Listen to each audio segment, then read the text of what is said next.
Good evening, everybody.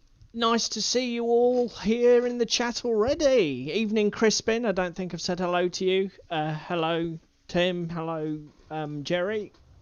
Yeah, Turn the audio off busy. before we end up with an echo. I'm going to finish the last sip of my Coke Zero. Sorry, no cake, just Coke.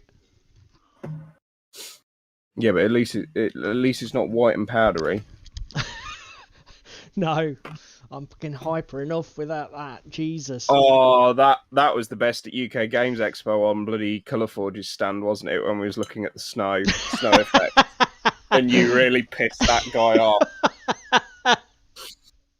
I can't remember what I said. I did make some allusion to drugs, which I don't think he was particularly I think you asked about testing the purity on it, didn't you? And he just looked at you with utter disgust. For anybody who doesn't know, Colourforge do aerosol paints and a whole range of basing finishes.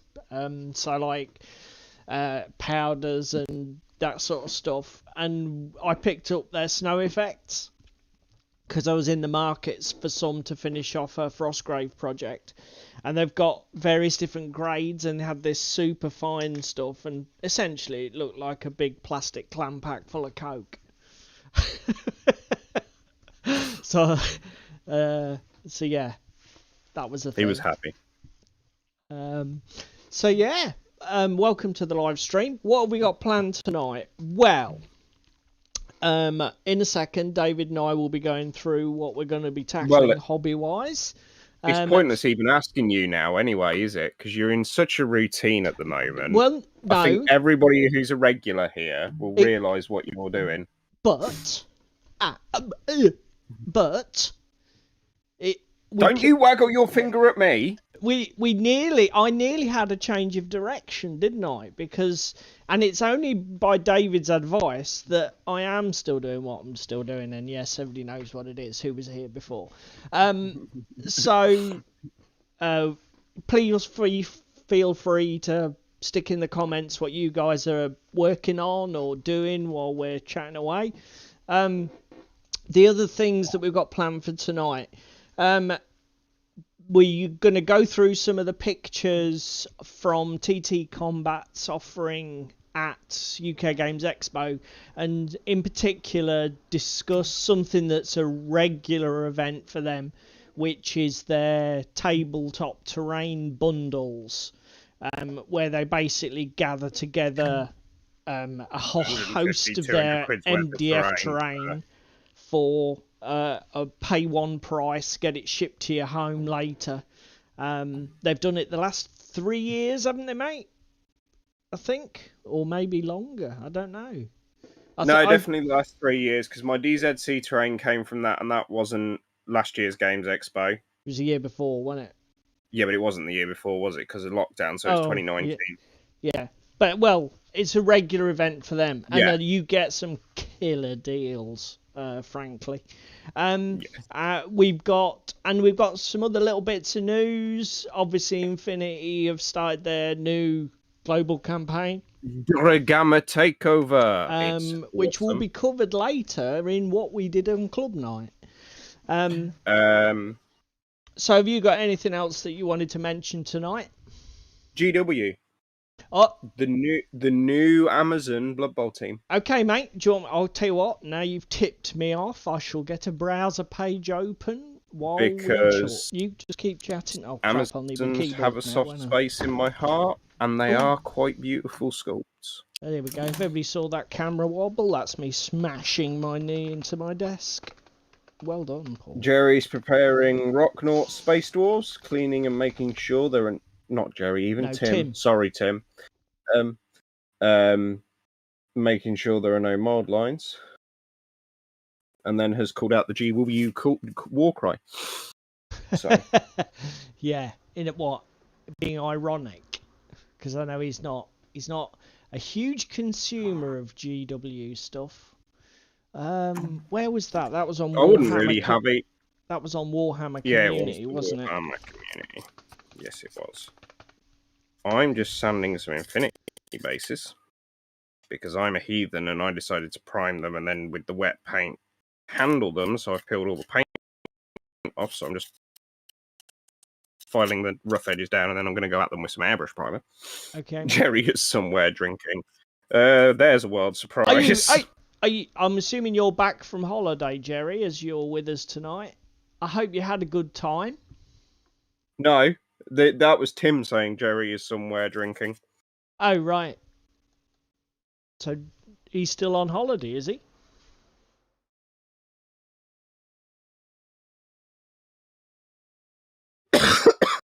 Probably still. Well, that's not the article I wanted.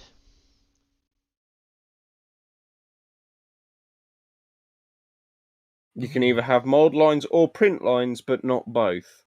Well, Crispin, about that. Ah, that's what you wanted. Depending on the model is how egregious I feel with the mold lines. If it's soft PVC, I kind of go, fuck it.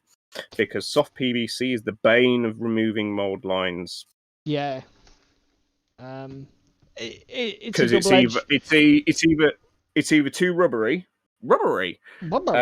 or it's too hard, and you slip slightly too far with the scalpel, and suddenly you've exercised half the man's arm or chest or leg or wherever you happen to be removing mold lines. And it's really just horrible to work with. The thing is that rubberiness, because it has like when it's got a really soft texture, it doesn't even file particularly well, does it? It just shreds. Yeah. There is no way to remove them cleanly, therefore, for me, I just scrape them with the back of the scalpel. If they don't come off with that, they're on there. They're staying. I'm sorry. Tim's just said, if you print your master badly and then just sort of cast it, you can have both. TTCombat, I'm going to call them out here because I noticed on a couple of the not Infinity, DZC models, you can see the print lines on the cast resin piece. Whoops, TT. Time to up your 3D printing game. Right, mate. So I'm gonna get some paint out. So lies and sorcery. Why you don't work on these live streams? That's my job now. It's always been your job. So let's go to my minicam and let's tell everybody what I'm gonna be doing. Shark horror, and then you can show everybody what you're doing. You know the week that you don't do that because you finally finish it, we're all gonna fall off our chairs in shock horror. Sort of like a comedy moment. So here we are, back at Shay Assassin's Creed. They are looking good though, dude. They are looking very good. Progress, even get the word out, Paul, is being made. I'm calling these done. These chests. It's just Vallejo oily steel over Vallejo dark grey, and then speed paint hardened leather for the wood. They're board game pieces, so not only are they board game pieces, but they're not even models. They're basically fucking terrain. So I know everybody's probably going, oh my god, there's no highlights. Well, do you know what? Just suck it up. No, I'm triggered. Unless there's 3 colours on it, which there currently isn't, it doesn't constitute a painted miniature, finished miniature. I tell you what, I am pleased with the zenithal effect, because I did a really does look really cracking there. I did a really crude zenithal just to give a degree of vertical shading on them, so they're darker at the bottom and lighter at the top, just like you would do something larger like a building. But it's such a fast little cheat, and considering, like you say, essentially that's a 2-colour flat paint, no washes, nothing. I think that is pretty good. I'll fucking bank that every day. And these guys we're onto metallics, so everything that needs to be metallic is undercoated in the Vallejo dark grey, so that it I don't need to worry about 100% coverage because anything that I miss will just look like shading. So again, it's all part of the speed paint ethos of banging the crap out.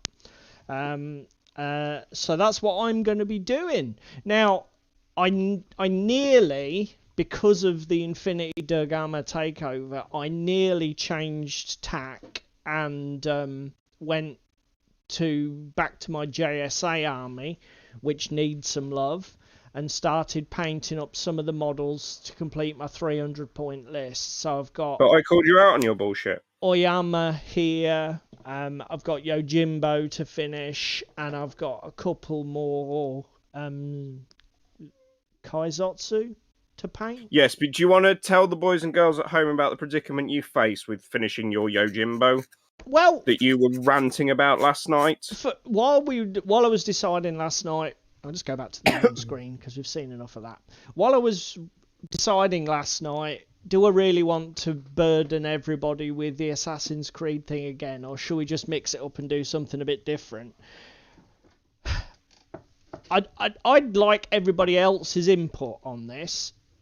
I have an issue where when I get a project to a certain point, like half finished, essentially once I start putting paint on it, if I interrupt my workflow, I really struggle to come back and finish it. It's worse than if it's just primed and ready to go and I don't touch it. It doesn't feel as difficult to just do it than if it's half done and I need to go back and finish. Interrupting a project in the middle, or a model even, in the middle of paint creates this weird mental barrier for me. And my hobby desk is littered with the sort of like the evidence of painting that started and then just failed to complete. I mean, Games Workshop, Kill Team Terrain, anybody? That I haven't even got them to hand, but they would be another great example, and it just goes to show I'm not even trying, and I've managed to lay my hand on 4 things that are in front of me. If I go back to Minicam, you've got Mythic Battles Pantheon, Infinity, Batman Miniatures, and an old 40k something Strider. I can't remember what the bloody hell it's called. The thing with the Walker, Triarch Stalker. Yeah. And that you can, I don't know if you can see in camera. See the dust on these? This has been in this 2/3, 3/4 finished state. I mean, look, he's got one arm painted, one arm not painted. It's been like that years. Mythic Battles was I'm just that terrible. Mythic Battles you started doing for a painting competition and then regretted it immediately and then went on to something else. And just as I was about to walk away from my 3/4 finished Assassin's Creed and go diving into Infinity because of the Durgama thing, I was saying to David about, I've got this problem, and he just went, just do the Assassin's Creed. And do you know what? It was the smart call, because I need to finish them. I need to get these models done, out the door, or they're going to go onto that 3/4 finished pile, where, you know, like model graveyard, and that really will kill me. Meanwhile, in my model graveyard, because I have no problems, unlike you, with doing things like this, we have minis from... Do you want to go to your minicam? No. Is that better? We've got minis okay. No, we're not going to minicam. Okay. Minis from God Tier. Yep. We've got Armada boats for Club. That's in box 1. Box 2. A load of primed and half-started Assassin's Creed stuff.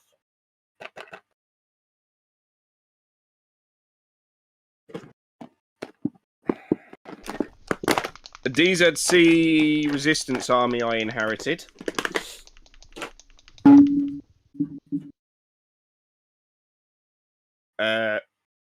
More Armada stuff. And Carnivale minis. And that's just in one box that I can lay my hands on.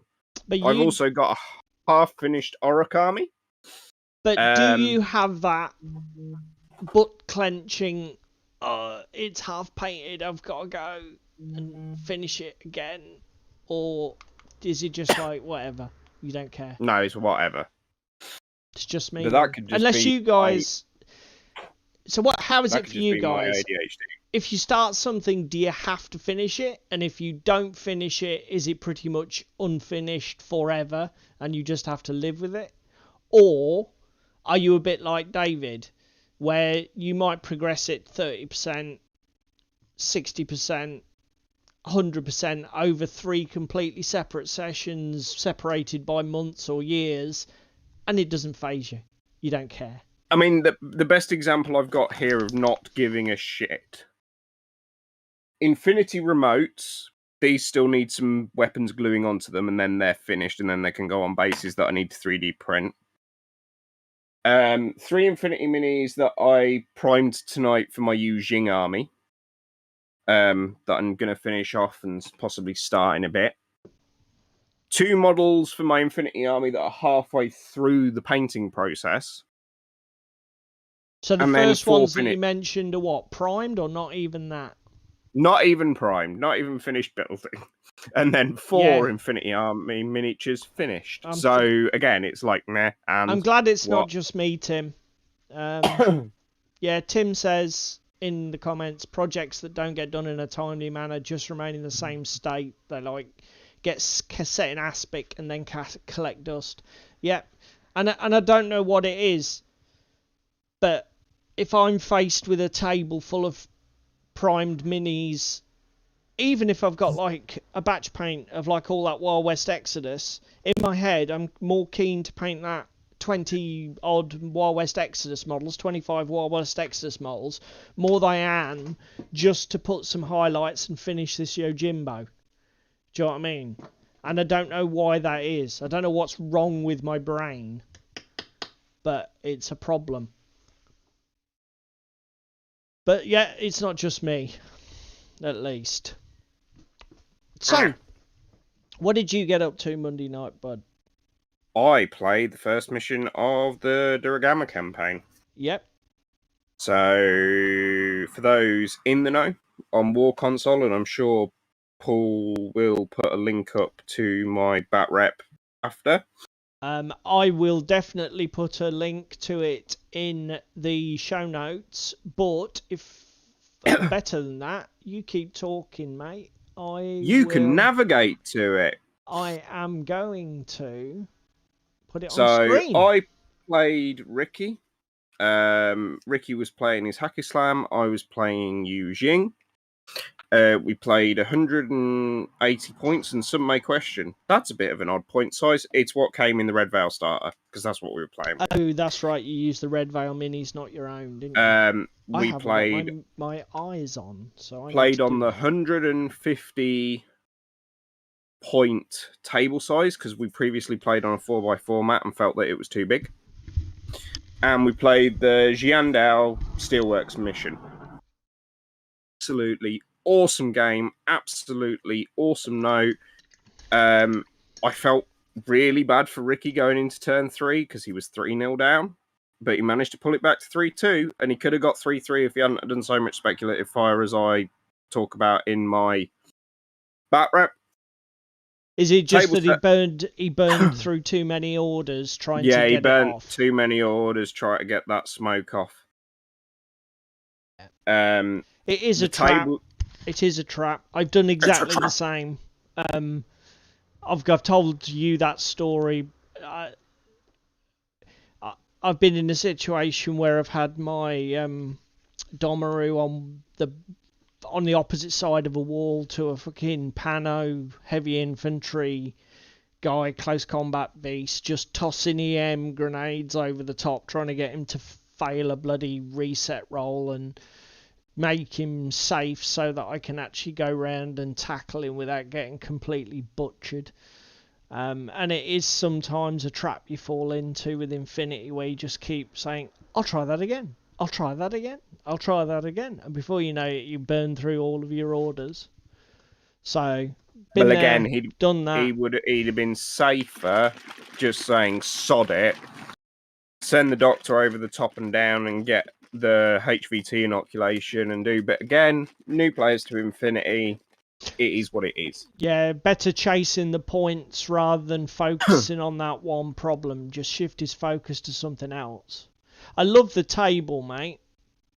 So I want to tell everybody about that, because you've got a lovely combo of the sort of painted MDF terrain plus the jungle stuff.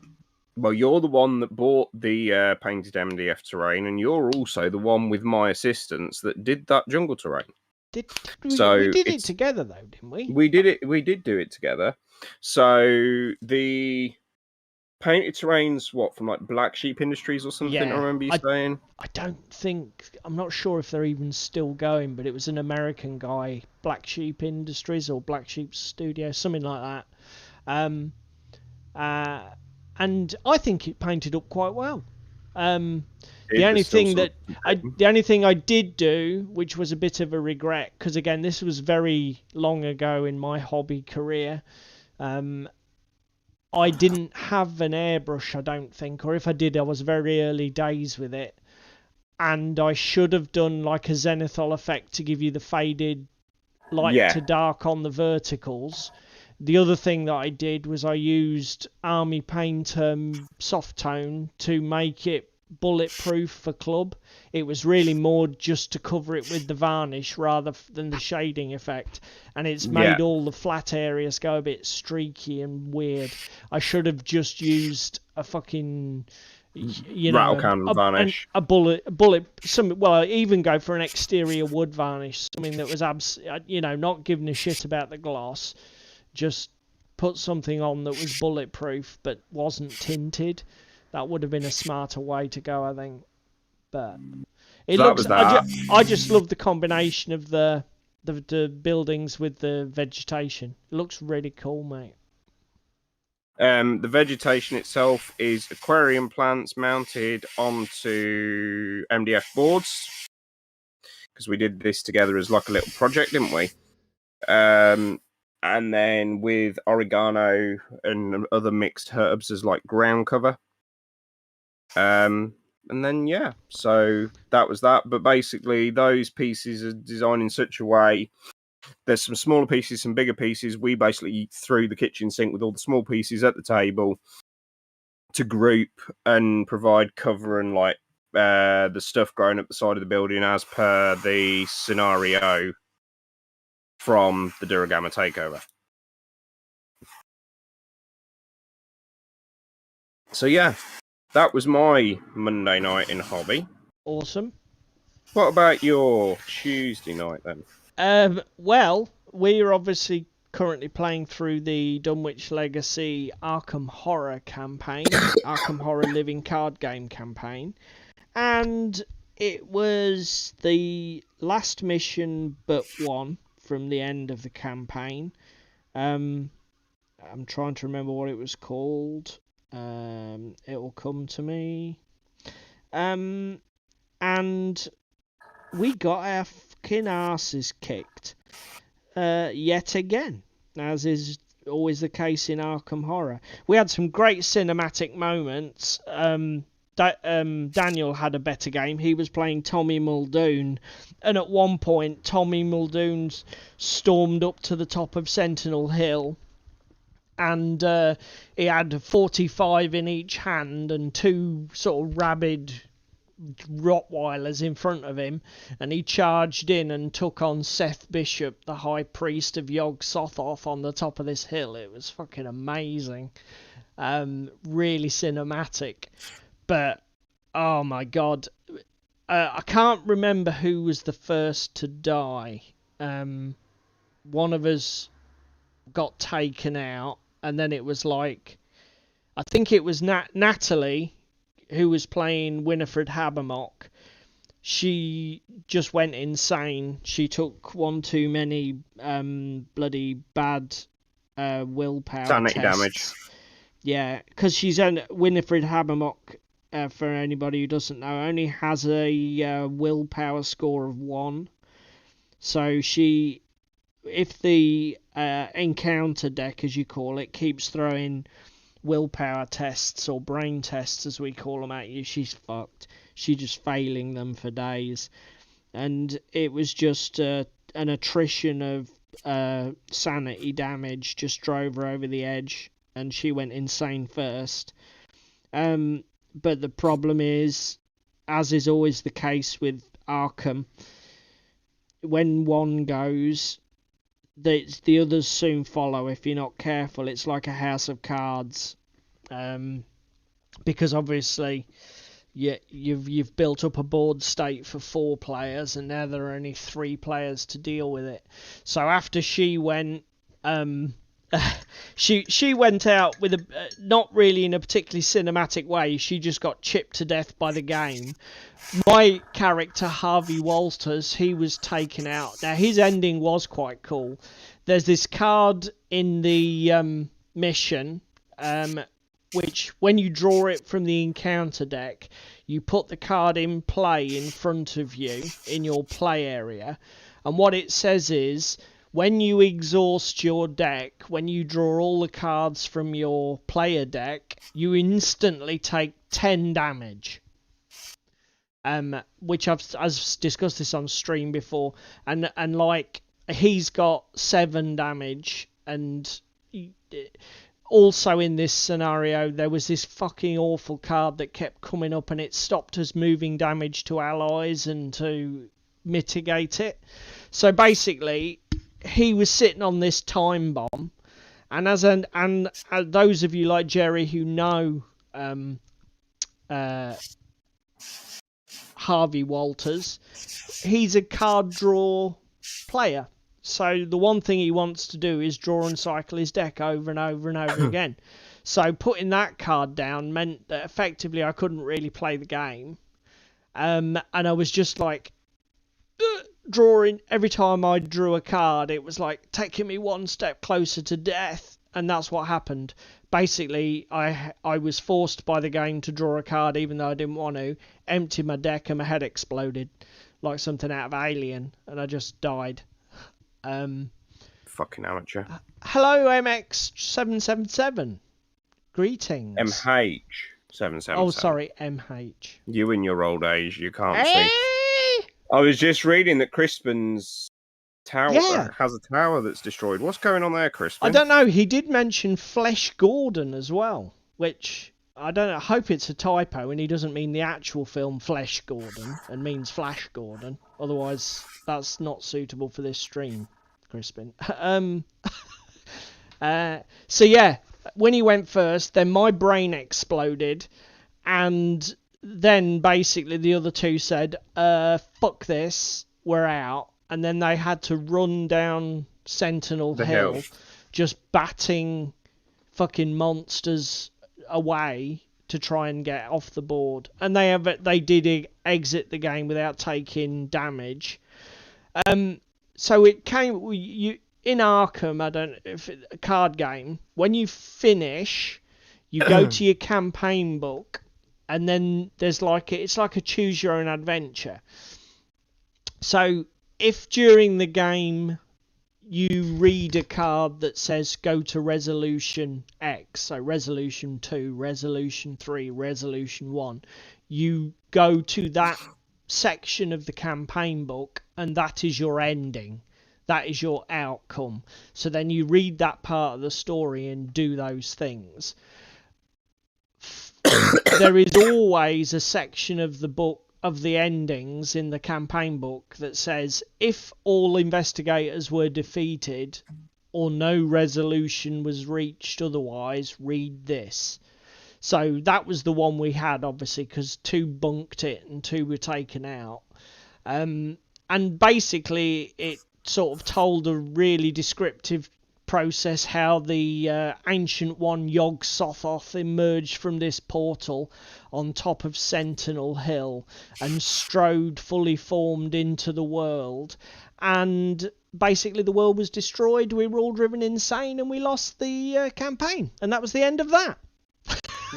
MH, we're talking about Gingy's, what he did at his club on Tuesday night? Tuesday night, yeah. It's Arkham Horror living card game by Fantasy Flight, MH. So, if you've not come across it, if you go back to any of our videos where I've discussed it, I put links to all of the games that we discuss generally in the description box, so you can click straight through and see the products.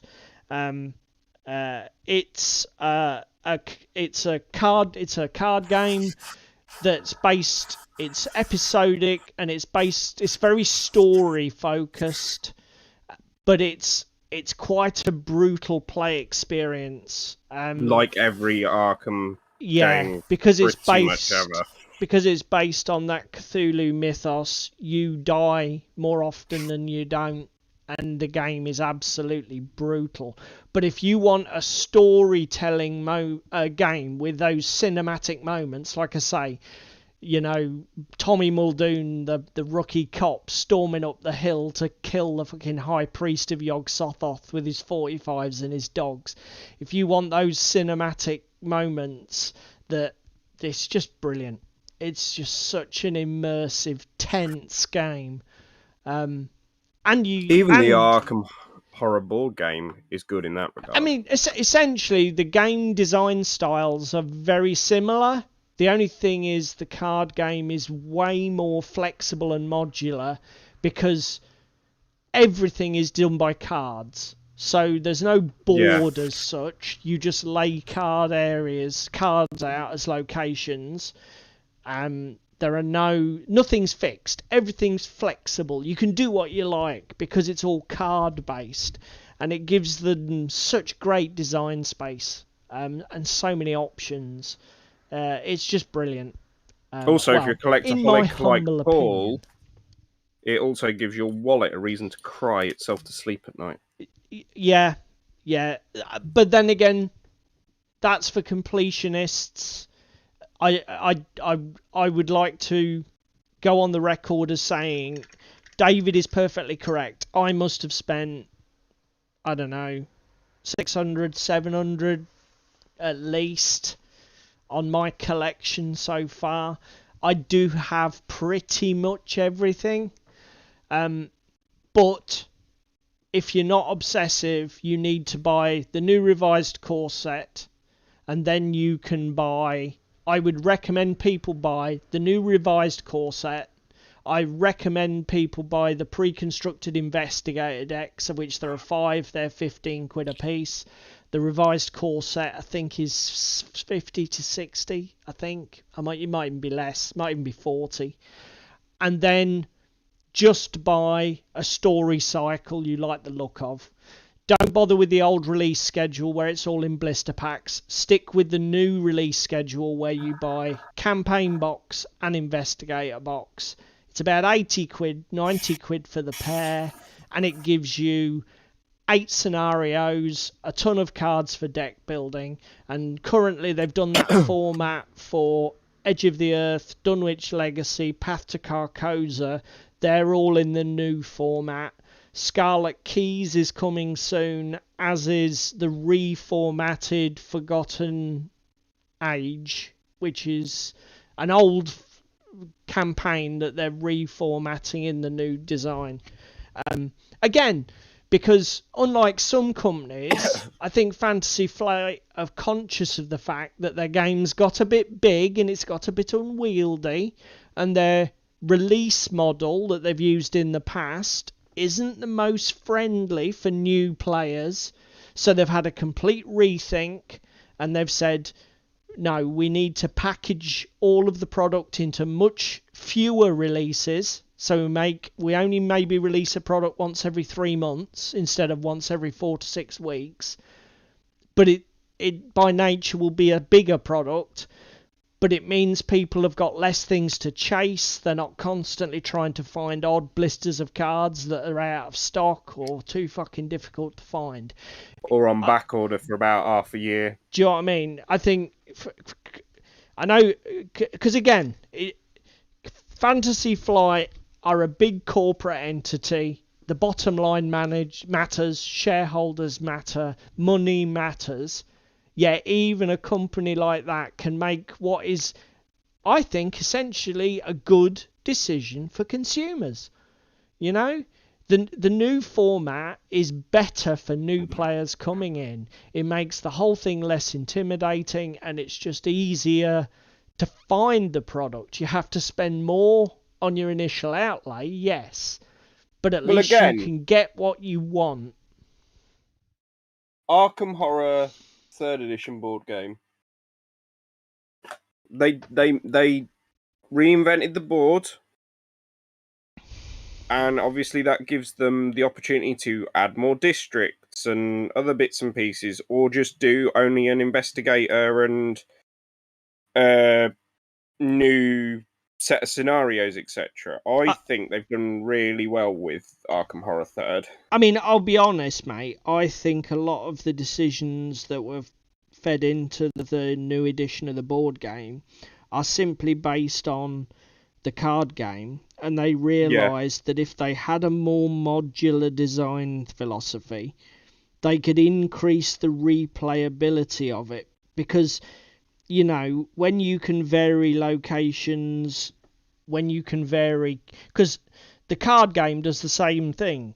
Not only can you replay the scenarios and get different endings depending on how well you did, but often when you set up a scenario, there'll be like 2 versions of a location card, and it'll say shuffle them at random, remove one from the game. So the backside of that card may be different on each playthrough, and they do all sorts of little touches to the game like that just to give it, because it's story based. When you've read all that text, you know what the story is. But what they tried to do is put little mechanical variations. So like version A of this location, when you enter it, you may have to discard all of your resources. Version B might say, when you enter this location or reveal it, perform a 4-book test or lose all the rest of your actions for the turn. Do you know what I mean? And until you enter that location, you don't know which version you've shuffled out on this particular playthrough. Yeah. There are some beautiful design choices they've made in the game, and like I say, I think the modularity of the board, all the different card decks, the way that everything gets shuffled up and is really random, those design features are definitely there in the board game now, aren't they? Yes, they are.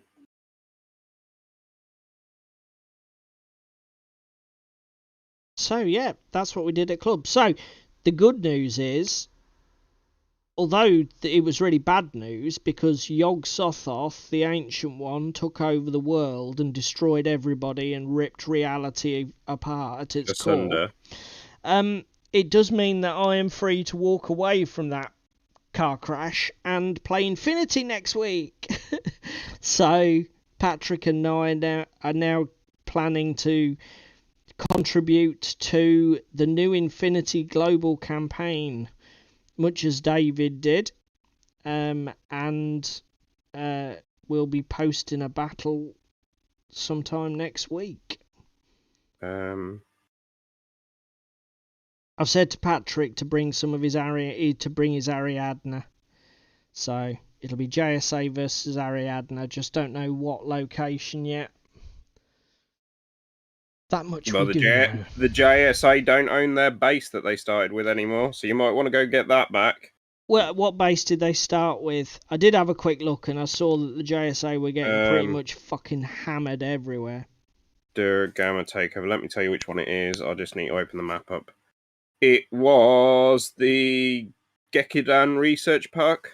Okay, so that started off in the hands of the JSA. Yes. Who holds it now? In fact, do you know Cool. what? Let's go and bring it up on screen for everybody at home. LF. LF. So which was it? Gekidan Gekidan Research Park, Yukamura Center. Yukimura Center. Okay, so I mean, there's that's been a the lot of battles screen. fought today, but the JSA have just Transition. So here we go. barely played anything by the looks of it. So this is the one David's talking about, Gekidan Yukamura Center. Yeah, LF controlling. JSA have got 2 wins. Thing is, we've got such a fucking hill to climb. That's the one thing about when I was looking at this earlier. Yeah. I'm not really too bothered because the JSA, they're not in control anywhere. It's just a case of just picking Being something disruptive. Yeah, exactly. Just being disruptive. I mean, Jesus Christ. We're gonna, I suppose, thematically, maybe I do want to focus on recapturing this. Well, again, it's the reason I played Jindal, because it's where Yujing started. And obviously, I played this on the first night of the campaign and had my win. But by the time I posted my report a day later, we'd lost it to... I want to say Hack. We'd lost it to Hack, or we'd lost it to somebody else. Having a look, there's no Ariadna presence there as well, so that might be good. Well, there is on the spaceship. Yeah, but not on the research center that we were just looking at, the JSA. No, one. There is on the... I think, like you say, the Ariadna one is the Raven Eye starboard battery at the moment. Yeah. So, and they are holding it well at the moment. They're 25 points up. The next highest faction's got 9. I suppose, from my point of view, I mean, I don't know what Patrick will want to do, but from my point of view, I could either go there and try and undermine the hold that Ariadna have there, or we could, like you say, we could go to the research station, and he could have the chance to be the first player to put an Ariadna win on it, or I could try and increase JSA influence there, maybe with a view to recovering it. Yeah, well, you said after looking at the Jindal campaign that they threw everything in the kitchen sink at it for rules. Yeah, the mission you played certainly had bloody everything in it. It had turret guns and classified objective cards and Christ almighty, it was as saturation busy as hell. Zones. Yes, yeah, random mobile saturation zones. It got loads of mechanics into it. Which is fair enough. So yeah, that's what I'll be doing next week. I'm looking forward to it, to be fair. I was having a look on the internet today. Yeah. Infinity RPG. Well, is that something that floats your boat? I'll be honest. It's 2d20 system. It's not just a d20. It's 2d20. It's not that. I love the idea of role-playing. It's like when Dan suggested doing an online Roll20 or some sort of remote Warhammer Fantasy roleplay. I love the idea of it. I do sense a however coming. It's just, if somebody were to say, I've got a one shot, do you want to join it and try it? Yeah. Committing to a long-term RPG campaign, it's just time, mate. Do you know what I mean? Yeah. Because committing to something like that is you know, you're going to play every week for 3 months, Yeah. 6 months. I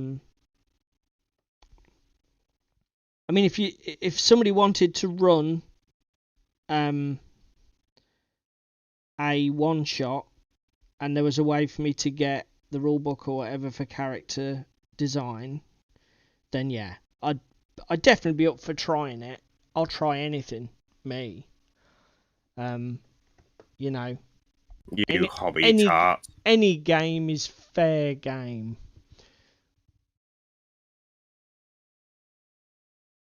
Don't do this to me, Corvus Belly. On Instagram, do you use the same handle, Tim? Are you some dude on YouTube on Insta as well? Because I'll follow you if you are, so I can see your pictures. Go. That's my Gwee Lang with his boarding shotgun. That's my you. Or if you follow me, I can follow you back. I'm a bit of a Insta naive because not being able to post text links and things. Those are the things that I most commonly post. Text and links. Oh, I found my Yamal. My Yamal missed the paint. He's tagged me, so that's fine. I shall go into Instagram. Again, I'm a bit of a noob. I'm assuming it'll notify me that I've been tagged, and then I just follow it to the destination. That'll be cool. You could do the same, Crispin, if that's where you post a lot of your pics. Because you haven't said, what the hell is this tower thing you are going on about? Tim obviously knows. I've missed bits and pieces on my Yamal. That's annoyed me.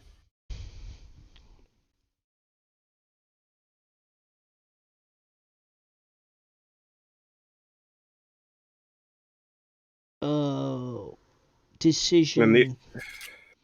Do I paint all of the studs on this armor?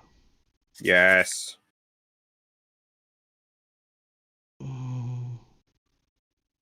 You know I make a valid point. Well, to be fair, I am cutting so many corners. Maybe that's one corner I shouldn't cut. Was it Yamal? I now dropped it Yamal. I found the Yamal.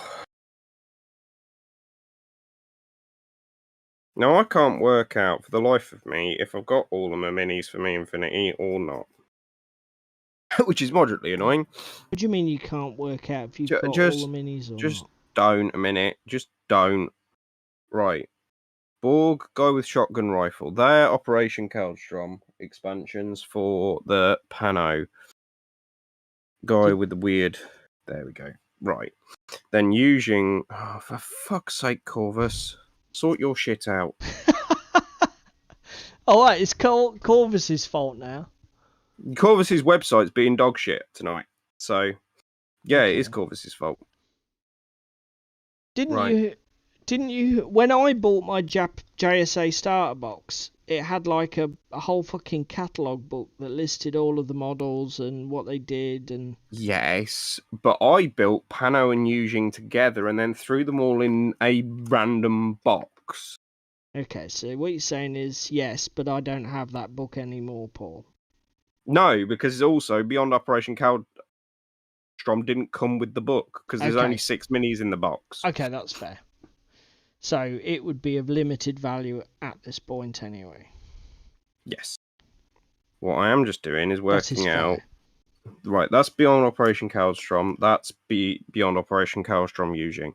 Stop cycling through the pictures. I just want to look at the big, busy picture, the pretty picture. Right. You are Pano. Fuck off. You are Pano. You are Pano. 1, 2... Where's the third Fusilier?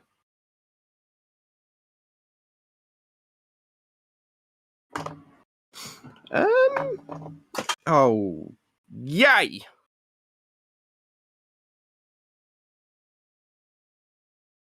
What, yay in an ironic sense? Yeah, I've just dropped a mini and I don't know where I dropped him. Found him. I was going to say the floor would be my guess, And I've chipped his paint. unless some sort of alternative gravity scenario exists in your. I'm missing a Fusilier. Where did she go? Where did he go?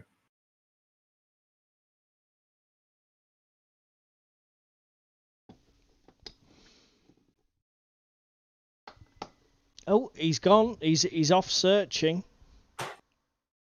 There goes the boxes. Clatter, bang, bash, wallop. Picked them all out and counted them all out earlier. Are you going to be priming with your airbrush, Tim, or is it aerosols, mate? Oh, actually, that's another thing that I would I'll mention to everyone.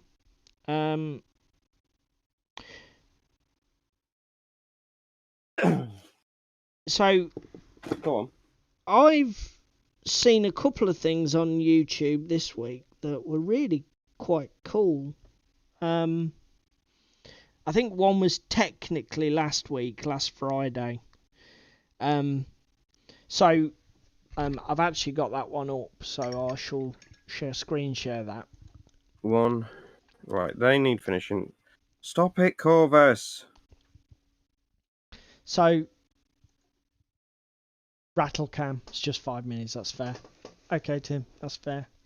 Hopefully the weather stays fine for you. Still, I imagine you're probably having good weather like us at the minute.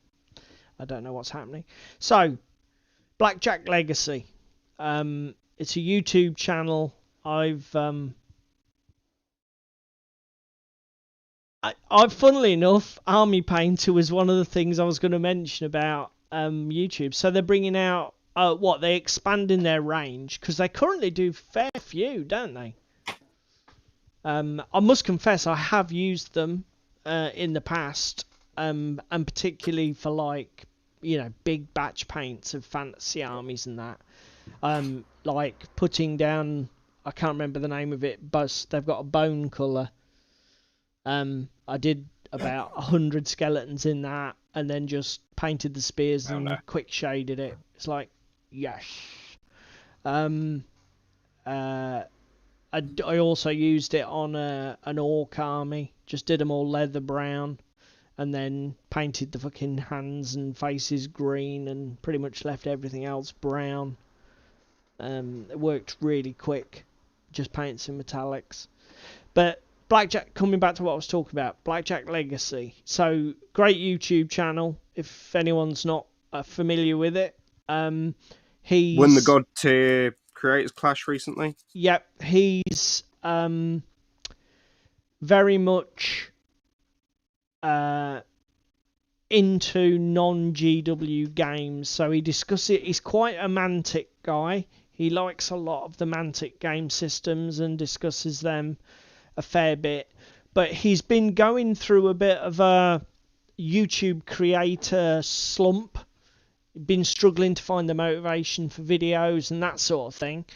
And he's been doing live streams regularly, because he does live streams on a Monday for his sort of community. A bit more structured and less informal than ours. But he's a big, you know, he's been doing this for a long time. He's got some polish to his content. But basically, he did this video last Friday, I think it was, which, yeah, basically,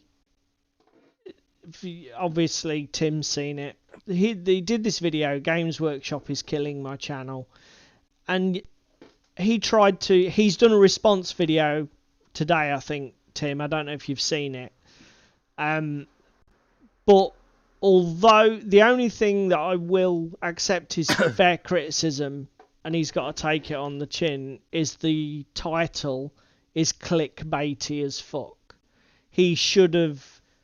Well, he could have framed the title in 1,000 different ways to communicate the message, but be way less clickbaity. And he obviously took the route of going for a clickbaity title because he's a professional YouTuber. This is what he does. And I think for people to say, you know, don't do that, it's like it's his living. It's not my living. We're just doing this for fucking shits and giggles. We've got all sorts of freedoms. If my mortgage needed to be paid because of it, I might do clickbaity shit as well and not lose any sleep over it. But because it's paying the mortgage. But regardless of the title of the video, I think the video was really good. And basically what it was he explained, after a bit of soul searching and discussing it with, because he's been involved in this God tier creator clash, he's done sort of like co-hosted live streams with Discourse, and basically what he realised was that he's had some big success in the past with Games Workshop videos, and he found that he was just riding, he was constantly looking, what's the next Games Workshop thing that I can cover, without actually not being overly enthusiastic to cover it. He's just like, oh, I want thousands of views, not hundreds of views per video, so it's got to be Games Workshop. And he even says in his video here that he even calls out his own clickbaiting, because he says in the video, this will get way more views than anything I've posted in the last 2 months or whatever because of the title. Just see if I'm right. Do you know what I mean? And he almost calls out himself as saying, see, I'm proving my fucking point. And it's just a great video. I think I feel for him, and I'm glad I'm not in his position, because like you say, he's got this dilemma. Does he cover the 200-pound gorilla in the room and not enjoy the process? Or does he cover the niche games, the little games, companies like Mantic and Warlord and bloody Marvel Crisis Protocol that he's quite into? Does he cover that and get a fraction of the views? You know, but do what he enjoys doing. As I say, I think, and the other thing is, the other thing that's, again, I'm sure there are loads of people who don't watch the full video and just sort of like look at the title, watch the first 2 minutes and go, fucking self-pitying prick. But again, in the video, he says that it really is beholden upon everybody who's not GW to maybe share the community building aspect so that they can all work together more. And again, he touches upon things like content creator collaborations and game designer content collaborations, anything to push the envelope, spread the message, and fight against the landslide of stuff that's just pouring out of GW's corporate fucking headquarters by the mile. Is it a landslide anymore? I thought it was more a fucking tsunami, because there's no stopping it. Yeah, I mean, so as I say, if anybody hasn't watched the video and hasn't watched any Blackjack stuff, the other thing is he's a Geordie boy. He's got a really down to earth manner. He's got a really down to earth manner. His live streams are quite fun. I mean, it's not revelationary content, but you know, he's very watchable. So, as I say, that was one of the things that that actually I thought, that's good, that's brave, that's a good thing to make a video on. Probably not. I mean, he opened up a fucking shitstorm of haters and people who are GW fanboys smashing him. The problem is the algorithm. Yeah, sure. Yeah. I mean, Tim, you're right. I mean, you know, because you post your Twitch VODs, and unless you play the game, YouTube is so big that your content will get buried. And actually getting your content noticed, if that's what you want, is a game in and of itself. I'd hesitate to call it an art, because it is just a game. You learn what the rules are, and you do what you need to get the content pushed. And only everything you need to get it pushed. And as I say, the thing that I found quite emotional about it was that I'd hate to be in that position where... Because, I mean, David, it's like I wouldn't do a tabletop tactics style YouTube meta chase. You know, that is my living nightmare. Can you imagine being pushed into making 40k 9th edition content because it's the only thing that you can do to get your £1,200 a month fucking ad revenue or whatever the crap it is? Can you imagine that hell? That would be awful. I can't. Ugh, no. Gives me chills. So that's, as I say, I think the guy definitely needs a pat on the back and some positive encouragement. And do you know what? I hope, this is the only thing again where it might turn, right? He's gone out there and said that he's realised that if he does chase it, he's just going to become miserable and not enjoying doing it anymore. Well,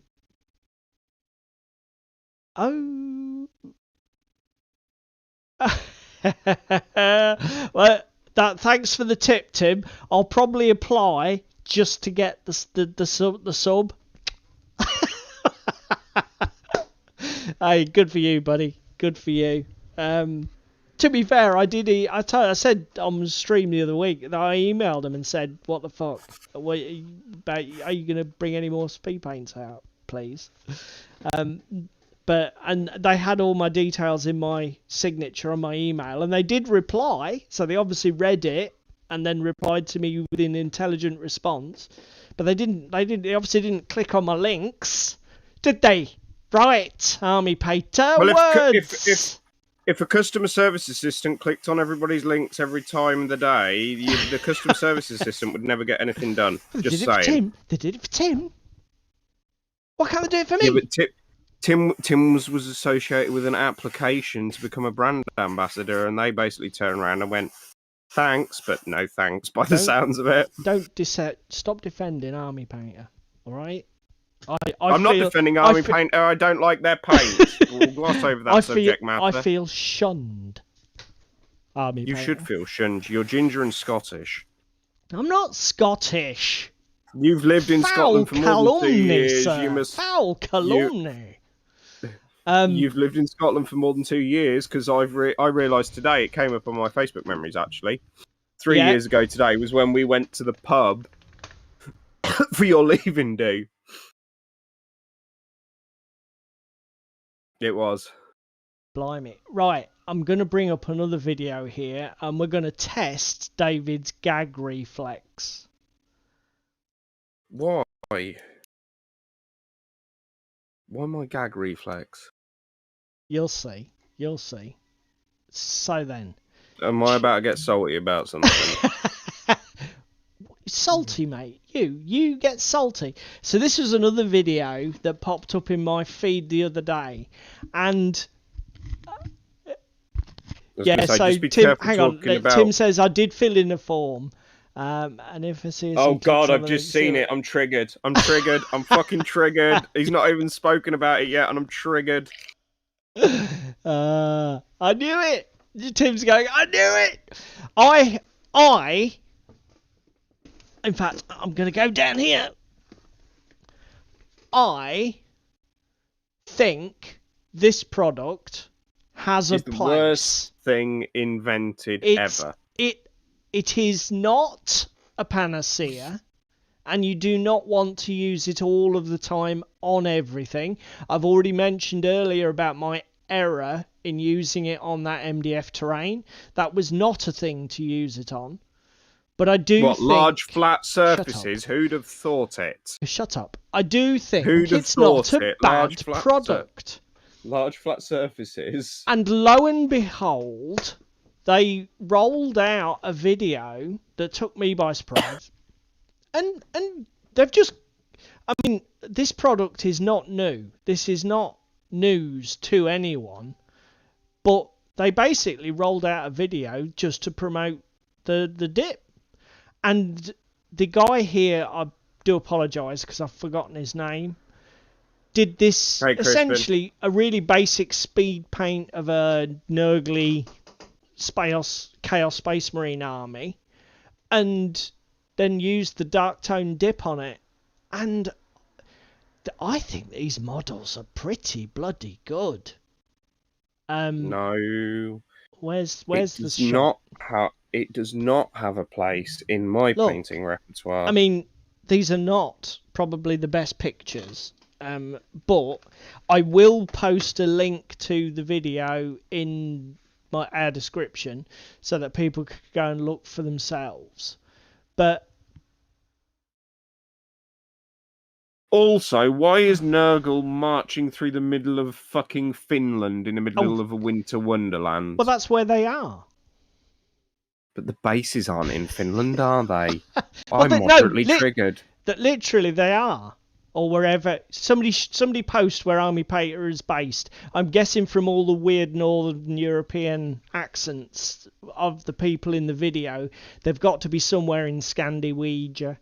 So if somebody knows, just post, because David's wrong. Because those bases are. They are not in Finland. Physically, they are. You're wrong. I mean, no, they don't have snow effect on them. No.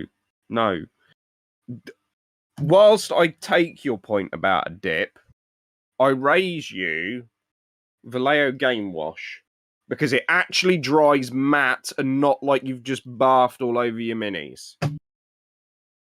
Crispin's posted it to our Facebook. Right, excellent. Thanks, Crispin. We will have a look at that, mate. Scandinavia. Yeah.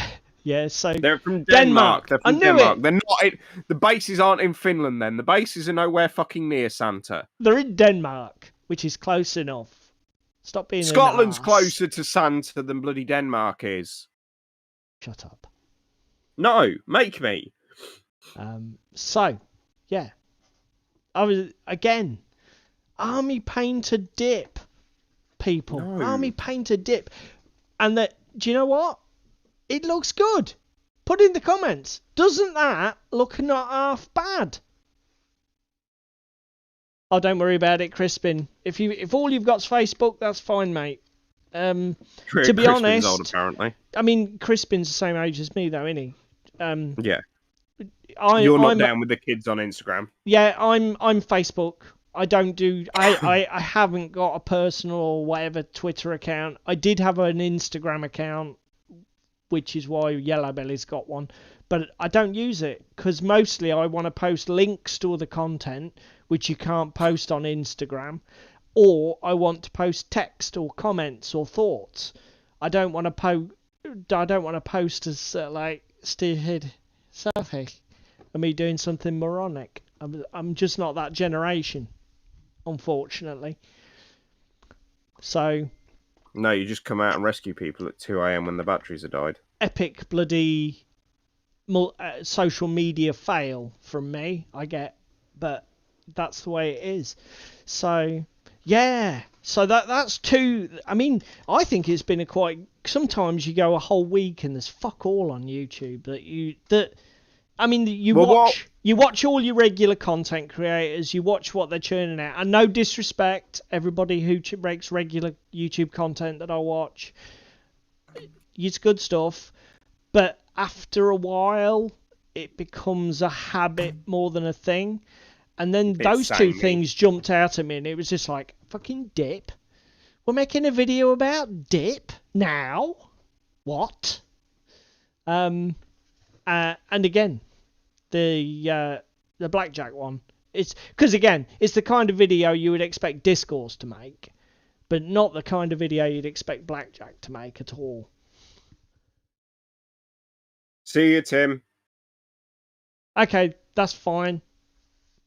It's probably because it's I'll tell you why that is, Tim. Commas.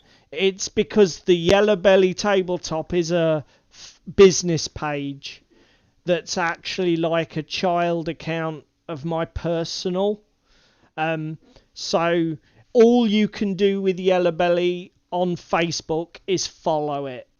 That's the only thing you will be able to do. But having said that, if you message me with on the OnTableTop message system with your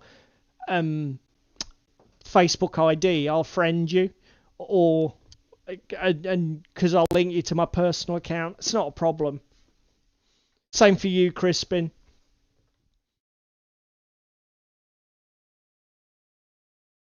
Okay, see you later, Tim.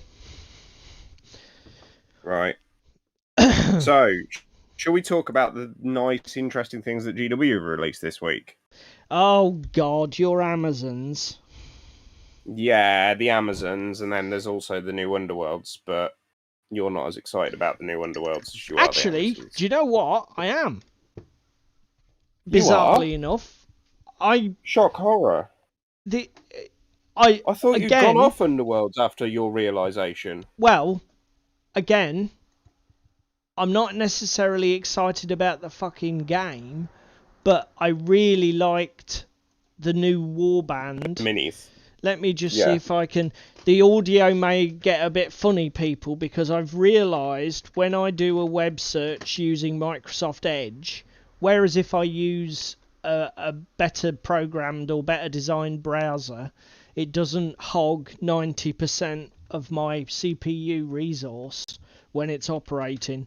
So I may switch to Chrome for future live streams. It's just that the way I've got it all set up in OBS, it just is easier to just drop into bloody Edge. Warhammer community, and then we've got to find... I don't suppose you remember where they discussed it. What? The new... It's Witch Hunters, isn't it? Yeah. Is that the one? Make sure we're on the same page. It's Witch Hunters and Two Dogs. Problem is, they just spam the news out. I can never find anything. There we go. Yeah, well, Hexbane's Hunters previewed for Nether Maze. There we go. Right, so I've found that. And then these are the ones you wanted to. So, let's talk about this first. So let me go back to OBS. Transition. So go on then, David. We are currently looking at the new Amazons team that has been previewed for Blood Bowl.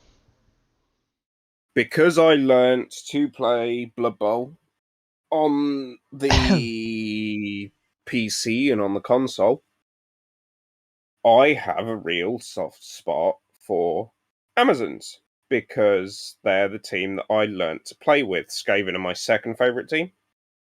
I don't know what's going on with this woman, but she is quite red in her skin. Up until now, there has not been a nice Amazon team through third party or through GW or etc. that I have wanted to buy, unlike my Punga Halflings or my Skaven from GW or that kind of thing. These sculpts, like the Norse team that came before them, are gorgeous. Absolutely gorgeous. Yeah, we were just looking at the image carousel. I've just had the other thing I really there's pretty much nothing else in the article, just these image shots. So the other thing I like about this set, though, from what I can see and what I saw in an article, each of the different positionals for Blood Bowl is from a different tribe. So you've got like the Jaguar tribe.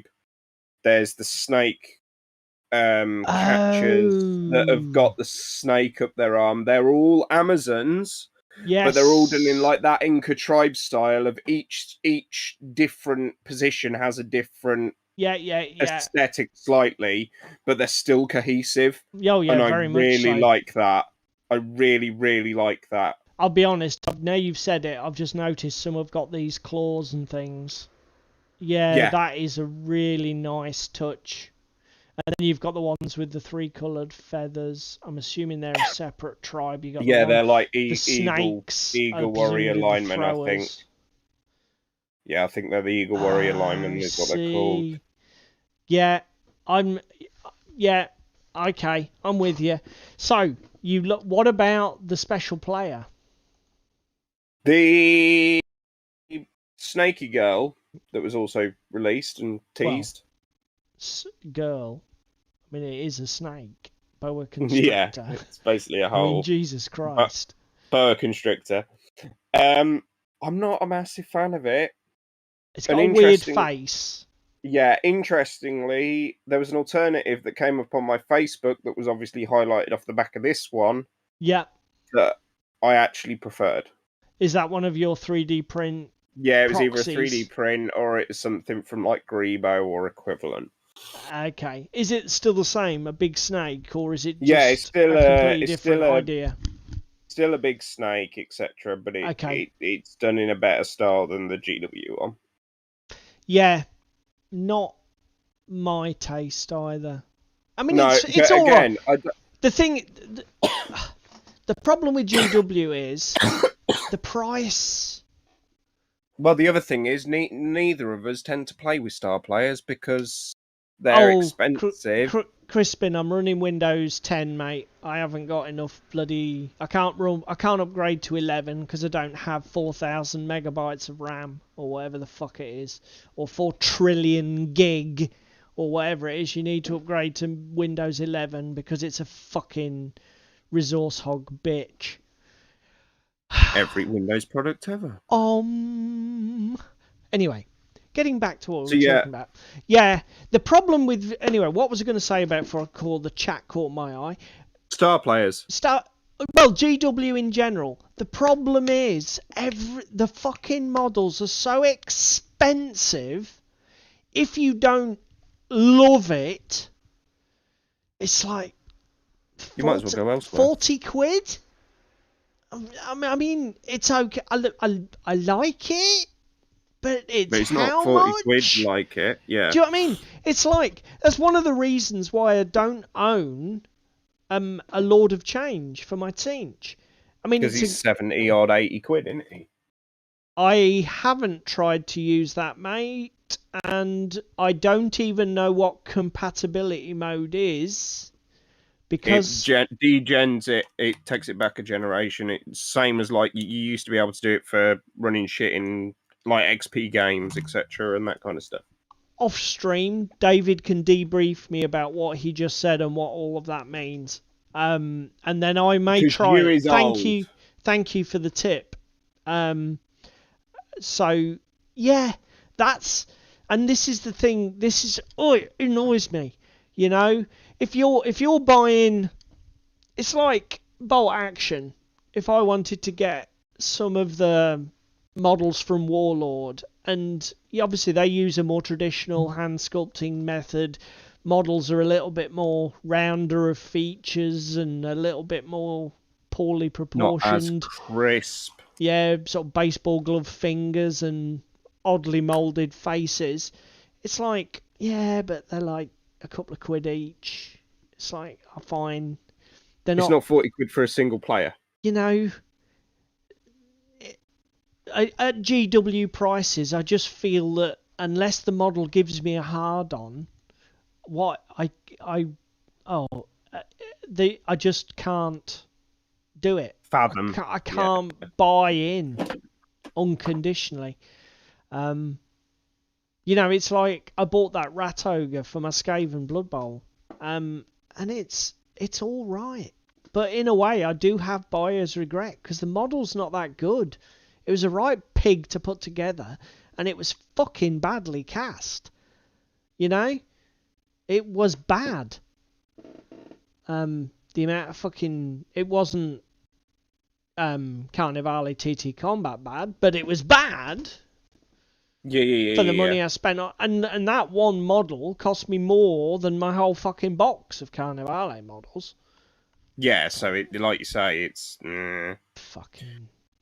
I mean, again, the only reason I bought the Forge World booster pack for my Skaven team was so that they matched aesthetically the Skaven that I already own, because I bought myself a plastic team. Yeah, if you'd have printed them in the first place. Sorry, everybody probably saw me skipping through tabs. Here's the last one that David mentioned. So let's do this before we get away from the Games Workshop thing, because frankly I've had enough.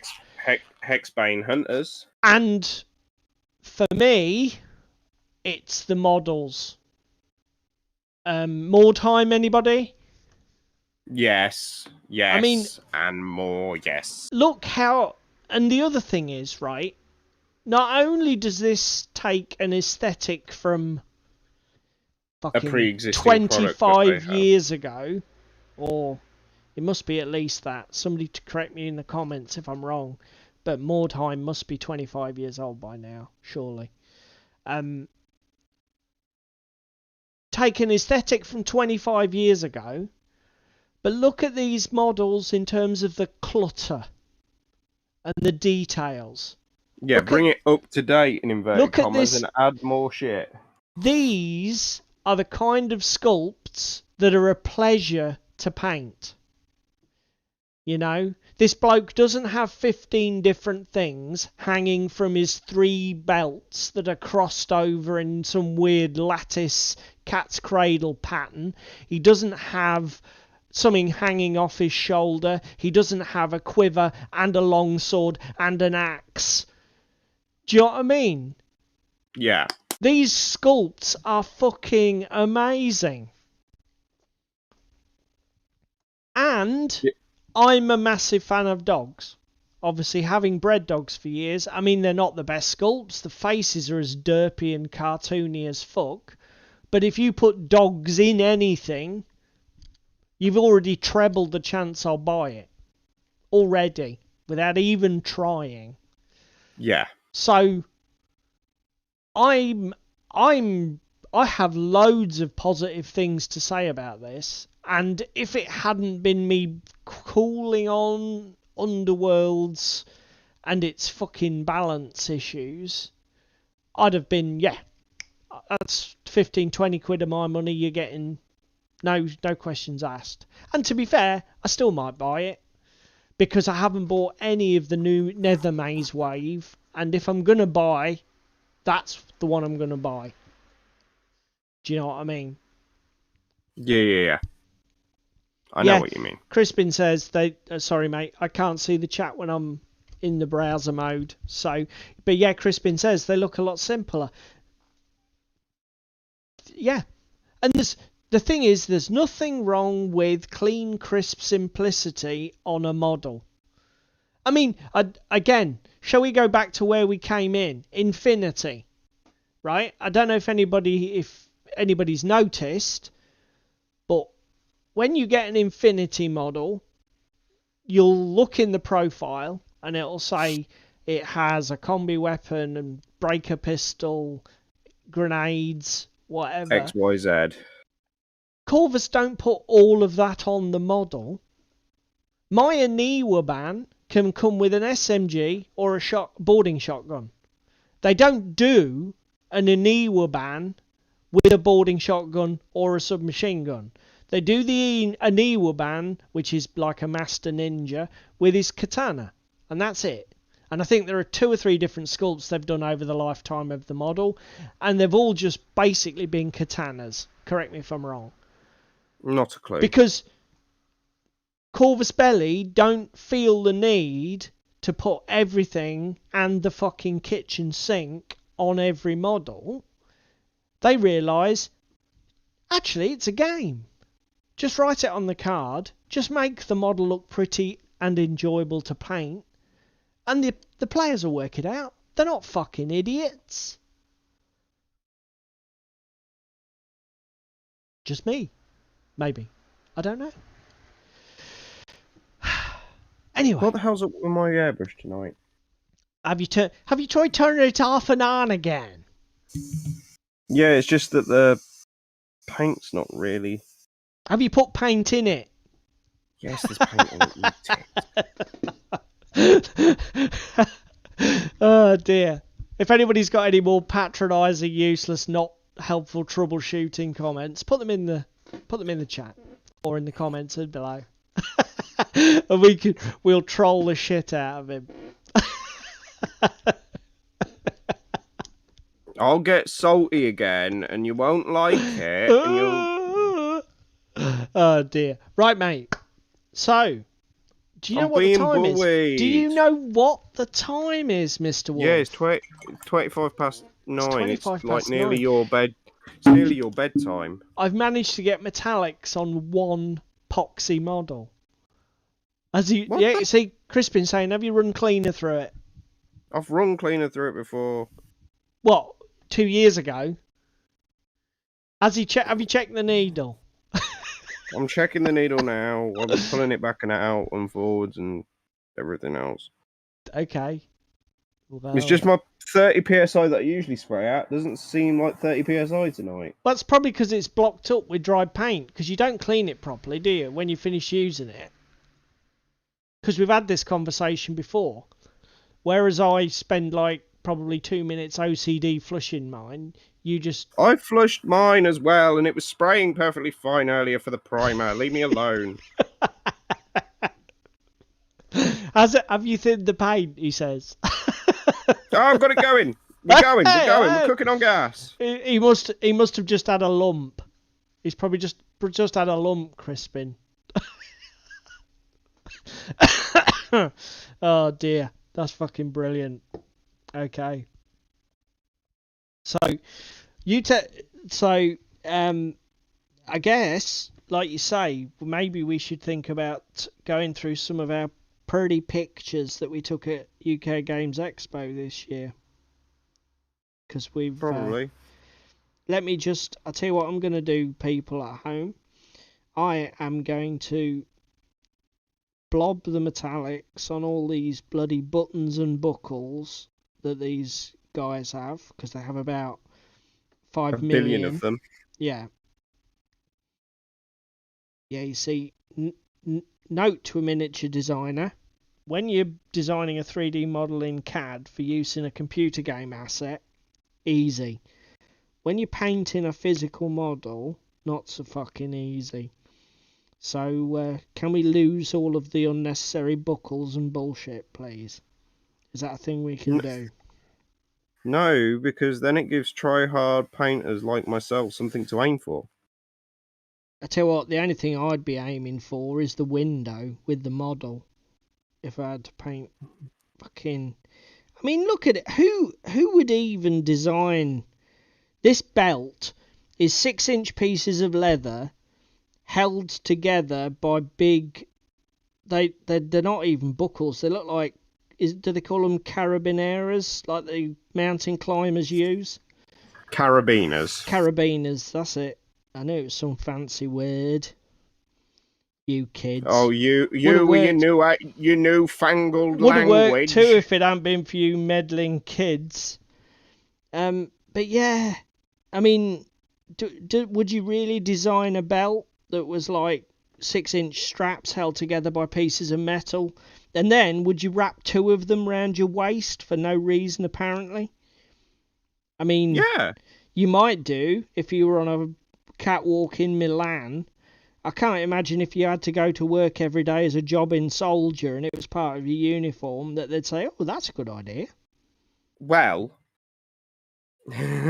about that. Well, we got some sort of insight into the madness of the English army here. Or British army, I should Well, say. the English army only wore green in the Napoleonic Wars because it was the king's favourite colour. Yes, but that's not exactly the same as having... It'd be like making...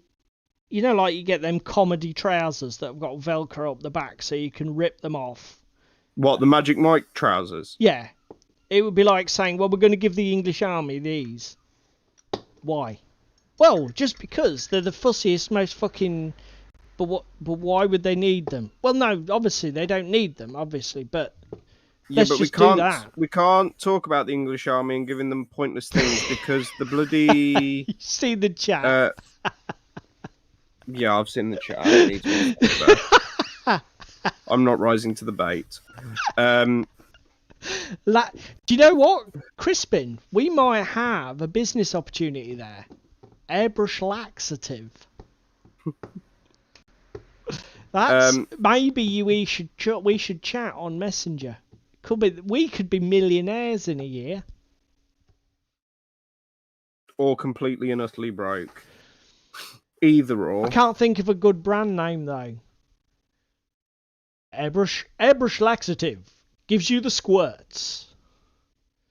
Yeah, but you don't want squirts when you're airbrushing. Oh. Because you lose all control. Well, you can't say airbrush laxative. Paint will shoot right through you. I like it. You should write ad copy, Crispin. Well done. That's brilliant. I was just about to say, you can't say gives you smooth, even flow, because then people will think you're advertising a prostate med. And obviously prostate problems in airbrushes is it's a whole different market. Have you tickled it and bent it over lately? Yeah, I think Crispin's got it there. Paint shoots right through you. Well, I'm starting by getting some blue down on my pano for Infinity. Some blue. Right, so what were we going to do? We were going to bring this up. You can stay there a minute because you're a bell end. I hate this slideshow mode because it just fucking takes over the screen. So everybody, let me just get myself sorted out with the photos of TTCombat's offerings. We need to close the web browser. Oh no, we don't. We don't need to close the web browser at all. We need to turn that on and turn that off. You'd have thought after all this time you knew how to run OBS. Mate, I am just... Well, I was going to say a talented amateur. I am just an amateur. I was about to say, don't use talented in that sentence. Insert whatever adjective seems appropriate, but yeah, I'm going to concede talented probably isn't the best. So, basically, I've gathered together... I apologise, there's no particular order, but we gathered together a lot of the pictures that we pulled from TTCombat's stand this year at UK Games Expo. You honestly sound like you're giving a eulogy. Why? We're gathered here today to talk about TTCombat. So, for those who don't know, TTCombat are a games company that do several IPs, don't they, David? They do... Yeah, Carnivale, DZC, Rumble Slam. Look, if we're explaining to the people at home, let's do it properly. They do Drop Zone Commander, not DZC, which is a 15mm... is it 15 or 10? It's 10mm. 10mm futuristic, far future... ground combat game. They do a related Drop Fleet Commander, which is a Christ knows what scale space scale combat game. Different to the difference between Drop Fleet Commander and say something like the Games Workshop one. What's it called? Battlefleet Gothic is that intelligently, I thought, Hawk War Games, who first designed Drop Fleet, said, why would you have ships fighting in open space millions of light years from anything. You wouldn't.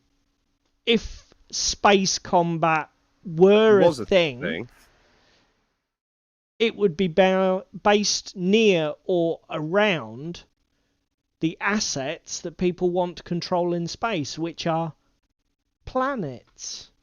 So essentially, they set their space game in high orbit, so you're always fighting in high orbit around some sort of planet, which I thought was a fantastic design choice.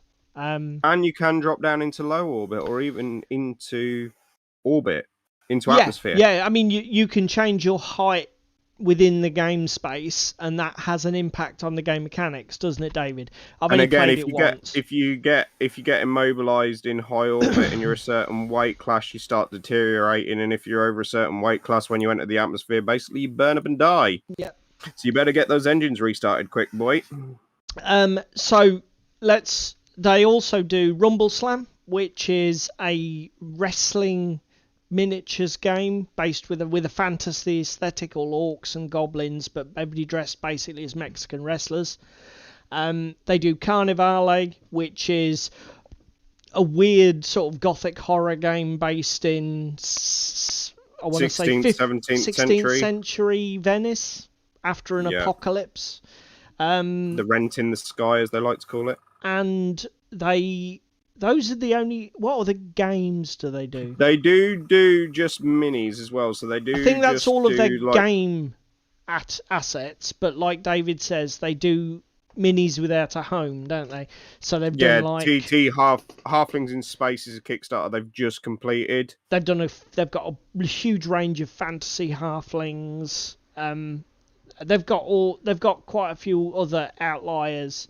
And also they make a massive range of MDF, primarily MDF, but also some resin pieces, scenery, for their own games and other games, including Infinity, anything Wild West themed, whatever. But we'll come to that later. So here's some pictures. Again, the better of these pictures will be taken by David Wilson. The less well lit, sort of like dark, bad photos were probably taken by me. So we'll just go through them. So these are sort of space station-y things. These are PHR faction, I'm assuming, for Drop Fleet. PHR space stations at the moment you've got on screen. And here's some of the spaceships for Drop Fleet. That is Drop Zone Commander. So this is the 10mm ground battle game. These hovercrafts are... Resistance. So this is the human survivors with just cobbled together scrap. Yeah, humans that were left stranded on the island. And I think you've got, Resistance on the left and UCM on the right? Yes. These are the Scourge. These are my favourite faction. These are the aliens. As you can tell from the weird design of all of the assets. This Walker thing with the arms is fucking amazing. I really do need to expand my collection of Drop Zone. This is Shaltari, another alien race. They're the good aliens. They're the ones that helps the human sphere. Okay, David knows the fluff better than me. I'm not, for those of you who haven't picked up on it yet, I'm not much of a fluff man. Don't get me wrong, I do engage with the fluff in terms of knowing what the faction names are and the bare bones, but I'm much more about, is it a good game? Are the mechanics sound? Is it balanced to the point where you can have interesting games where the full conclusion's not foregone from turn 2? That, for me, is the thing. And then the story's nice, obviously. And the design aesthetic's nice, obviously. These are PHR. Love these. I love the look of the PHR stuff. All sort of curvy and bulbous. And this is the high-tech human faction. Yeah, so... Post-human something, they call it? Lore-wise, you have So basically what happened was the Scourge came and invaded the human sphere, or where the humans were living, after we found jump gate technology and that kind of thing. The UCM are basically the marine sort of United Nations of the world. Yep. They were defending other planets other than Earth and that kind of thing from the Scourge invasion. The Resistance were basically the humans that got left behind on the planet and had to cobble defenses together out of old World War II era tanks and other bits and pieces. Yep. The PHR heard the warning from the Scourge and basically said to the humans, peace out, because the Scourge basically gave them an ultimatum, I think, of a few months to leave or they were going to all be transformed. Yep. So the PHR peaced out, went and found their own systems, developed their own technology, that kind of thing. That's why they're quite walker focused and they have quite a unique aesthetic. Okay, so they are humans who basically said the Scourge are coming, we're off. You stay if you like, but we're not for this party. Yes. And then roll on a few thousand years, and they now not even thousand, couple of hundred. Yeah, a couple of hundred. And they look completely different from the Earth-based faction. Cool. Yeah. These are little walker robots, I think. Oh, you go on. Finish telling us, mate. So the Shaltari, what about them? The Shaltari are the good guys in space, so they helped us develop the jump gate technology and that kind of thing.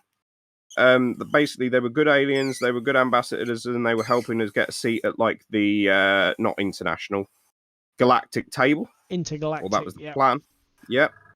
And then the Scourge are basically a bunch of like bacteria or viruses, because actually the Scourge warriors are transformed humans. Funnily enough, if you look at your screen, I've stopped the slideshow at... You've stopped the slideshow on the Scourge warrior. Yeah, the bad boy. So, David, this was an event exclusive mini that they also sold online while the event was running on the weekend. Essentially, this is a Scourge warrior in 28/32 mil. So it's obviously not a game piece for the game, because that's 10 mil and tiny, but it's the same design, but in an enlarged scale. So David bought me one, and he bought one himself, and at some point you're going to see a paint off between the two of us when we paint these bad boys up and try and push our game to beat each other out. What you mean is you push your game to beat each other out, because I will already be putting tons of effort into it, because I paint on hard mode. So when are we going to do that? Well, I'm on an infinity high at the moment. When I come down off my infinity high, you finished your Assassin's Creed and painted some infinity, then maybe around then? Should we say August? How long are we going to give ourselves? August, and I think we said something like 10 hours, didn't we? So we're only going to give ourselves 10 hours. That doesn't sound like a lot. 10 hours on a single mini, dude.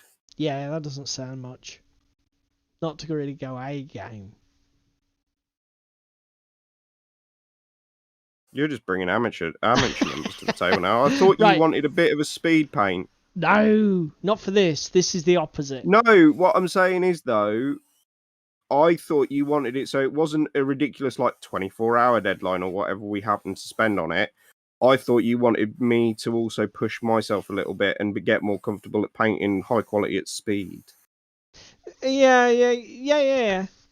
I just think for this speed should be egg on. This should be...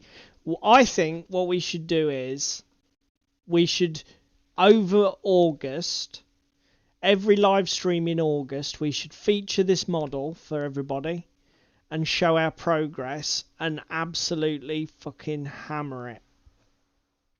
Okay. That's what I think. Anyway, back to the slide. I'm on holiday for a week in August. That's all right. You've got all month.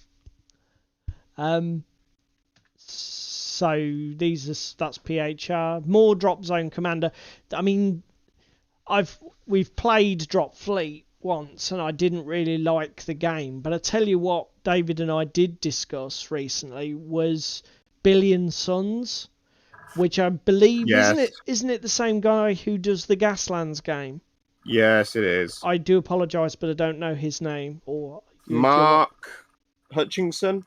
Right, but I love these models. So these models are for the Drop Fleet Commander game. Particularly the Resistance, which you have on screen at the moment. This is fucking beautiful.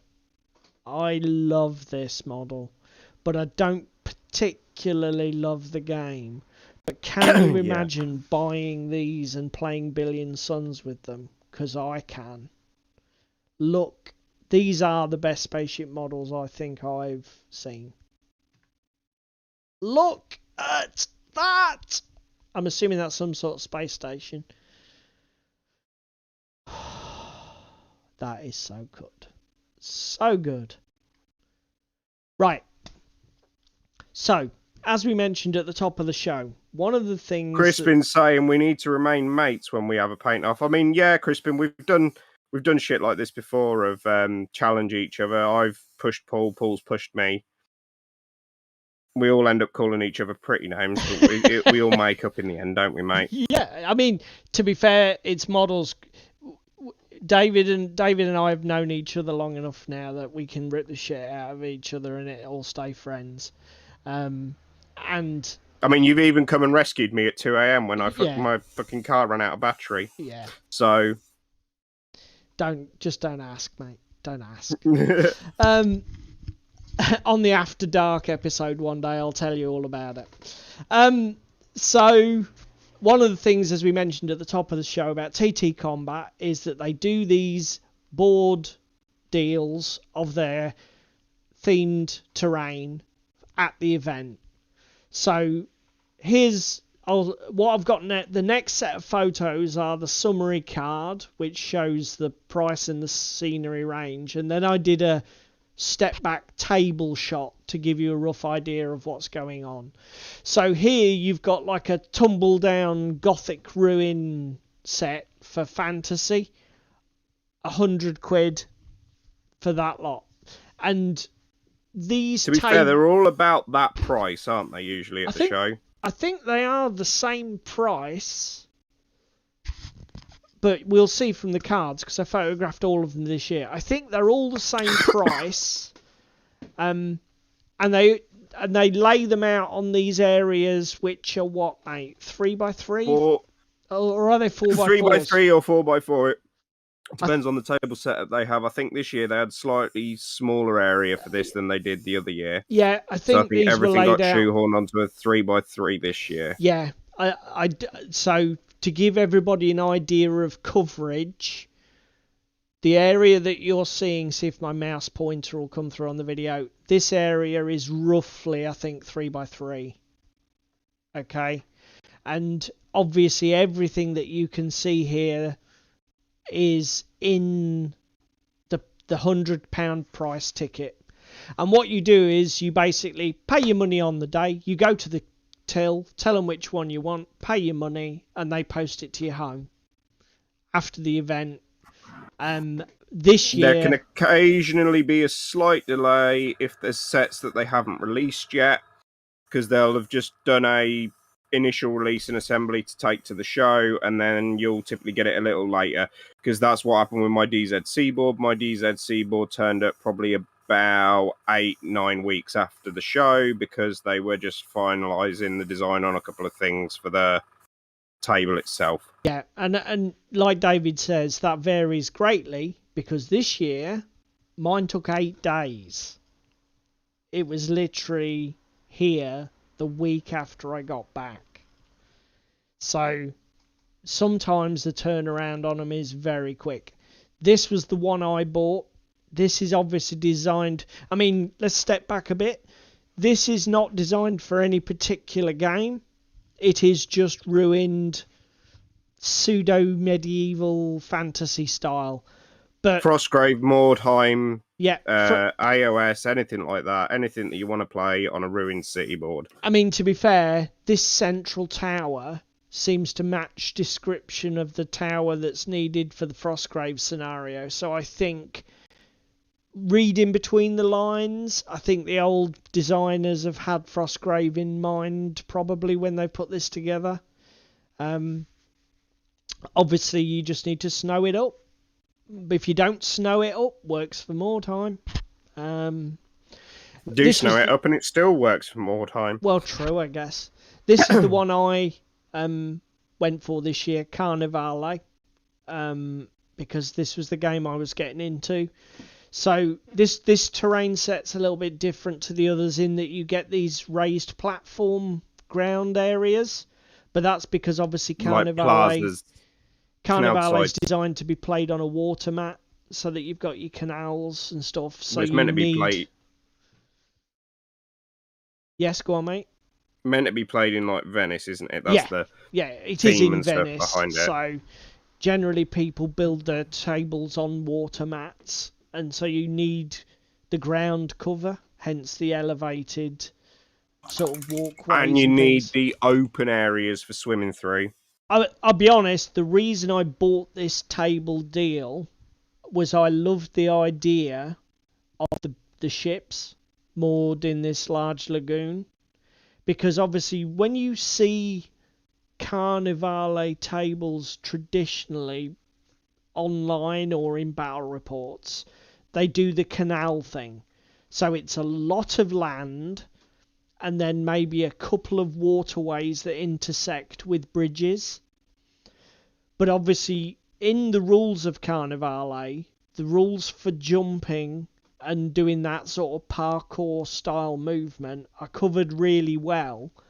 So it doesn't matter that you've got these ships just floating in open water, because the rules are there to allow you to jump from boat to boat. And I just thought that was such a brilliant idea and really sells the flavour of the game that I had to buy this. To be fair, if Club didn't already own a set, I'd have probably bought it as well. Yeah, because you've got the Carnivale. You've got the more traditional canal layout, haven't you? But yeah, I thought this was a banging idea, so I spent my money. This one is the World War board. I think this is ruined modern day, isn't it? For again, 150 for 100. I think these were all the same deal this year, mate. So yeah, this is sort of pseudo modern. This train looks a bit outdated, but it's definitely not Wild West. It's more of a modern look. I guess you'd use it for. This looks to me like it would be perfect for any industrial area that was World War II.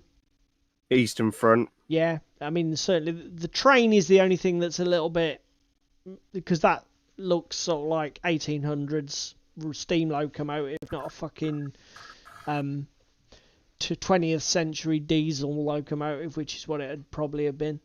But the rest of it looks quite modern. I think, again, because they're compiling sets out of their ranges, I guess some things don't quite fit. I mean, the rolling stock and the tracks would be perfect for an industrial factory complex in a modern European setting or a sort of mid-20th century setting. But I guess the train comes with it, so they put it on the table, but you're perfectly free to leave the train off. Because, you don't want a train with a coal tender in your bolt action game. It's a little bit weird. But yeah, that was that. Then they had Pitchstone. So this was their generic Wild West, wasn't it, mate? And you were sorely tempted. I nearly purchased. Yeah, I mean, look at what you get for £100. All of these buildings, this is the back row here. So you get that, there's that across the back, down this side, all the way around, and then there's these buildings in the centre. There is so much there for £100. That is fucking bonkers. It is such a good deal. The only thing that would scare me a bit about painting this stuff, the Wild West, is because of all the colour. because it'd be all painted sideboards. There'd be quite a big paint project on that, I think. But Yeah, probably. it would look fucking beautiful when it was done. Absolutely stunning. This was the sci-fi gothic ruins. No prizes for guessing what this was aimed at. 40k, anybody? 40k? And I'm not sure. Did they have 5 or did they have 6? 6. So this was downtown city. Marvel's Crisis Protocol, anyone? Yeah, so this is Batman Marvel Crisis Protocol, modern day rundown urban. Well, actually ruined urban, looking at this. I mean, it's got elements of maybe it's a building site, maybe it's a war zone. But yeah, I suppose a fight between a couple of superheroes would soon turn a city block into this. If for anybody who's seen The Boys, they know that's the case. So yeah, 6 table deals, £100 for about 150 quid worth of stuff, roughly.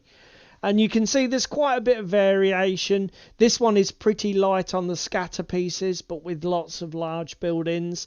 The first one we looked at had the fantasy one, had a lot more scatter pieces. The modern day, the mid 20th century World War II one had loads more small pieces like fences and scatter bits. So they do vary it up. They also do like terrain that's very Infinity themed, don't they, mate? I was actually rather disappointed that there wasn't an Infinity table there this year. They did a deal last year though, and they've got so many ranges that they can't do. They can't do them all. I'm just going to transition away. There we go. So that was the TTCombat tables. Yes, Crispin, to be honest, the only drawback with those table deals is the hobby load. MDF terrain is a lot of work to get it table ready. You know, it takes some painting to give it a lift. I mean, there's lots of you would probably be better than some at doing it, because again, master an airbrush, you can soon bash through the stuff, and you're a bit of an airbrush king, aren't you? So, but £100 for what is essentially you could to say you spent 100 quid and you've covered a 4x4 table, all but. It's like, well, that's pretty good. It's well, pretty again, good. Include some of your painting cost, include some of the scattered terrain cost. Say 150. Well, that's what I mean. I think you're being perfectly fair, David. You could spend another 50 quid on maybe some extra, either if your set needs it, some extra scatter, or if your set is a bit more scatter based but you want to get a centerpiece model, say like your fantasy one, you think, yeah, but I really want a big centerpiece model. I want a church, so I'm going to buy a church. I don't know if there was one in the set, actually, to be fair. But you spend another 50 quid, still only 100. I don't think £150 is a bad budget for a 4x4 table. Well, look at the club table and my DZC table that I got. Since I got that DZC table, I've spent another 35 quid. Because you got one of the £100 deals. So yes, you were 100 in, you've spent another 35 on some unusual looking buildings, didn't you? Yeah, still from TT, just ones that they didn't have in the set or weren't released at the time. Or, for example, the railway. They give you a few pieces of the railway for my table, but they don't give you all of the railway for your table to make it look and read properly. So I bought myself another set of railway pieces so that I could have a bit of a longer railway running across the table. Yeah, instead of having it coming on one corner and then going straight off again, you could run it longer over the whole board. Yeah, because again, that gives me options to fight as like underpass and as an overpass and stuff. And again, you just had to spend another 35 quid, did you say? Yeah. and you're pretty much there. Do you think you'd need to get any more, or are you done with it? No, I think if anything, the only thing that I've spent money on that I would say is needed is like the air duct scatter, which they're now doing the packs for. Oh yeah, you bought that as well, because that's the other and thing. the wrecked Yep. bridges, wrecked buses and terrain cars and stuff, because it was easier to buy the resin cast pieces than fucking prattling around and making my own. Yeah, and those little resin detail pieces do pretty up MDF buildings, because sometimes they can be a bit flat and bare of detail, can't they? Yeah. By the nature of MDF being what it is. But again, for probably 170 on that table total, with everything on there and everything else, and the paint and that kind of thing. It's like, yeah, no, that's a banging table. I mean, it's so banging. I've played on it multiple times at club in its MDF form, and people have still complimented me on it. Just in the MDF. To be fair, in the pictures that I've seen, it does look good, even when it's not got paint on. But I think when you do, I am keen to see you get it painted, because I think it'll just take it to absolutely out of this world next level. And it is on my list of stuff to do, and I have made a start on it. Yeah, I'm not criticising at all, mate. I mean, we talked earlier about my kill team terrain that's died a death. We often mention my Frostgrave table that's proceeding at a snail's pace. One building out of what? 10? Too many. Well, I'm happy tonight. You sound like you've been beavering away and got a load done. I've got the base coat of the blue down on all my Pan-Oceania. So what you get? So in my birthday week, you're going to take the helm, and we'll put you in charge of OBS and all the tech, and I can just paint for 2 hours. Is that right? Why? No. Because it's my birthday. No, you don't get time off. This was all your idea. You just wrote me in as a co-host, so therefore I will do the bare minimum and lift the bare minimum and pull the bare minimum of weight. My God, that's disgusting. Because I keep you on the rails the nights that we're not on stream. That's true. And you did stop me making a potential disaster and walking away from this Assassin's Creed project, and then stalling it out for perpetuity, because that would have really, really annoyed me. Really Dark annoyed me. Prussian blue goes on way lighter than how it dries. So have you got any picks for us? Do you want to go to minicam before we I wrap it will up? in a second. Let me just get this night finished and get her sprayed down. We hope everybody who was with us today in the chat got some work done and had fun. And thank you all for being here. If you haven't done already, please like, share, and subscribe, and do all of the algorithm feeding beasting things. All the YouTube stuff that makes such a massive difference to help our video get put in front of other people. That we can rope along for the journey. Well, Crispin, if you're at work, I'm sure you can sort of like, share, and subscribe when you get home or whatever. That's fine. It's good to have you here, buddy, and we appreciate it. What do you do for work? Because you were here for work the other day.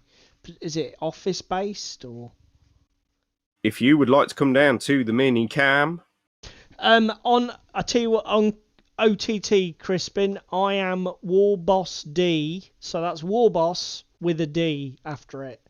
And I'm Cookie Skater with an 8 instead of a 8er. Funnily, you should ask that. I was actually going to do little. My plan is to do little banner signs with our names and our tags.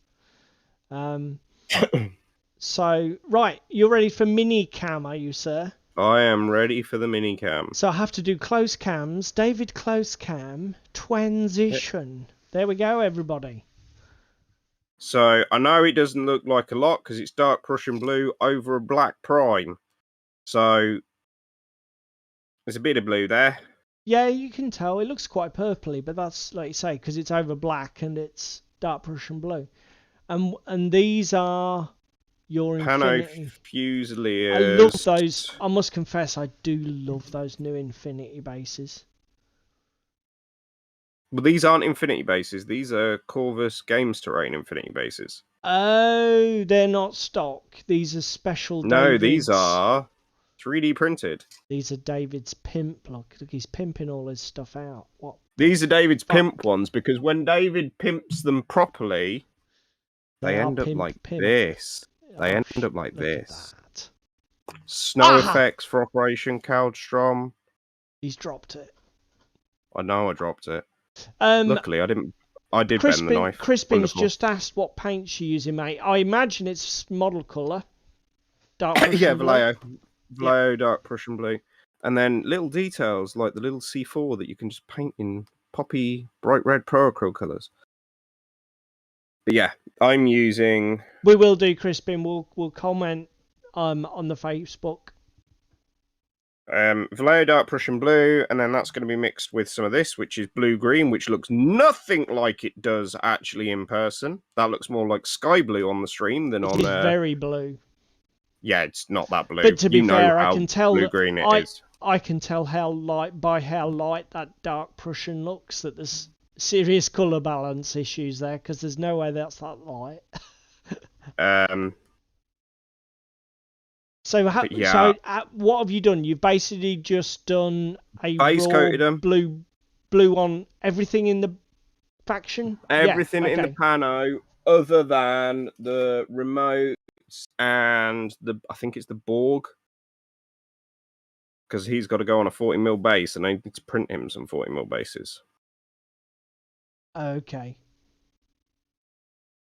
So, because you haven't got one of your 3D prints that's the right size. No, I haven't at them. So what's your plans? You've managed to get down, because you haven't done it as any sort of like zenithal or anything. That is just the base coat. So you're gonna mix in the paler blue and do what, like an almost zenithal shade or a zenithal highlight? Let me move things. 50-50 mix of these two. Yep.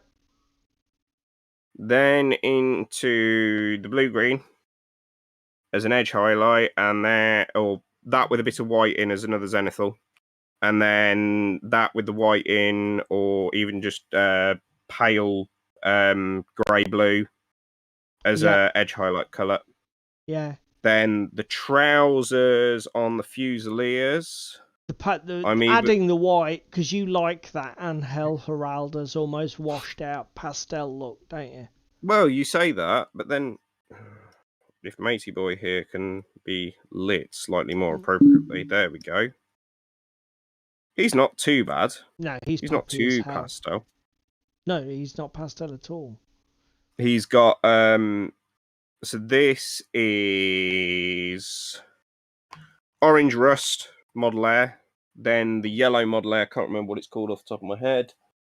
Let me see if I can grab it real quick.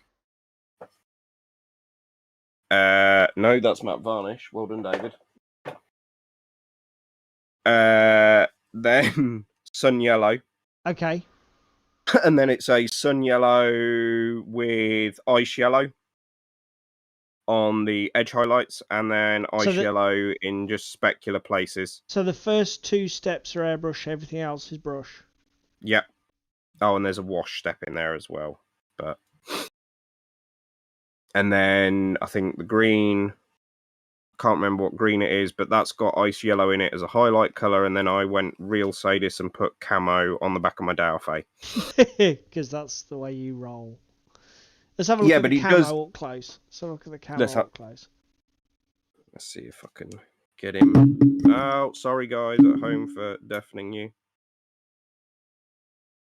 How's that? Oh yeah, I can just see it, like fucking hand painted. Just flecks on the white. Yeah, so that was sky grey with deck tan and black grey on it. Nice.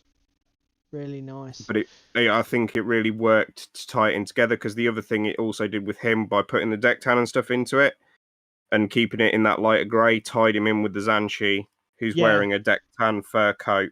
Yeah. You've got to do that because that's the other thing. These Infinity models, the only thing I've done with mine is like everybody's got the same orange grey colour scheme. And the only exception I've made is Yojimbo and Oyama, because they're named character minis. Exactly, they're named characters with their own backgrounds. So I've just painted like close to a Corvus Belli and Heralda's artwork scheme. And then the other thing I did was go for bright pink hair, bright blue hair, normal brown hair. Yeah, that's fair. Because manga. Yeah, I hate that manga look. So my Japanese have all got black hair because Japanese have black hair. But this is the far, far future of Infinity. Yeah, Japanese have black hair, so all mine have. Or the black not hair. so far future of Infinity. I mean, we've got females. 2/3 of that squad's female. They're going to have dyed hair. Yeah, I've got a few. One of my Ryukens is female. A couple of my Kaizotsu are female. And then I've got left to paint for my Yujing the Yimao. One of my ninjas is female, actually. Guilang with a boarding shotgun. They're a bit dark, mate. Yeah, they're all just black prime, that's all. That's why. Okay, that's fair. Jin Kuo, if she'll focus. So... And then So these are Yujing that you've still got to do? Yeah, and all of that orange and yellow goes over as Zenithal. Okay. So they get Zenithal, then the orange goes over, then they get Zenithal again, then the yellow goes over, because they end up looking something like this before I go and put the details in. Okay. So this is a Jujak that I've got to go paint the armor panels and other bits and pieces in a different colour. So how many models of your Yujing are what you would call finished? 2? 4! 4. Okay, well, that's good. 4. 3 Zanshis and a Daofei. Okay. And then I've got a Jujak and a Hadun half finished. And then I've got 4 left to do, plus 2 remotes that are not even primed yet. You just fancied the Pano rather than finishing your Yujing.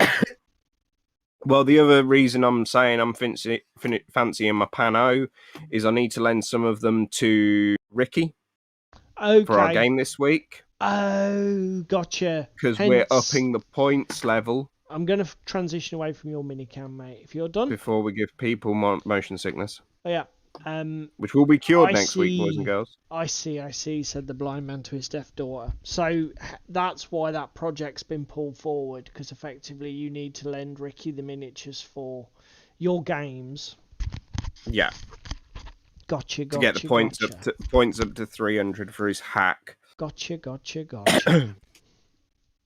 So that's what we're going for.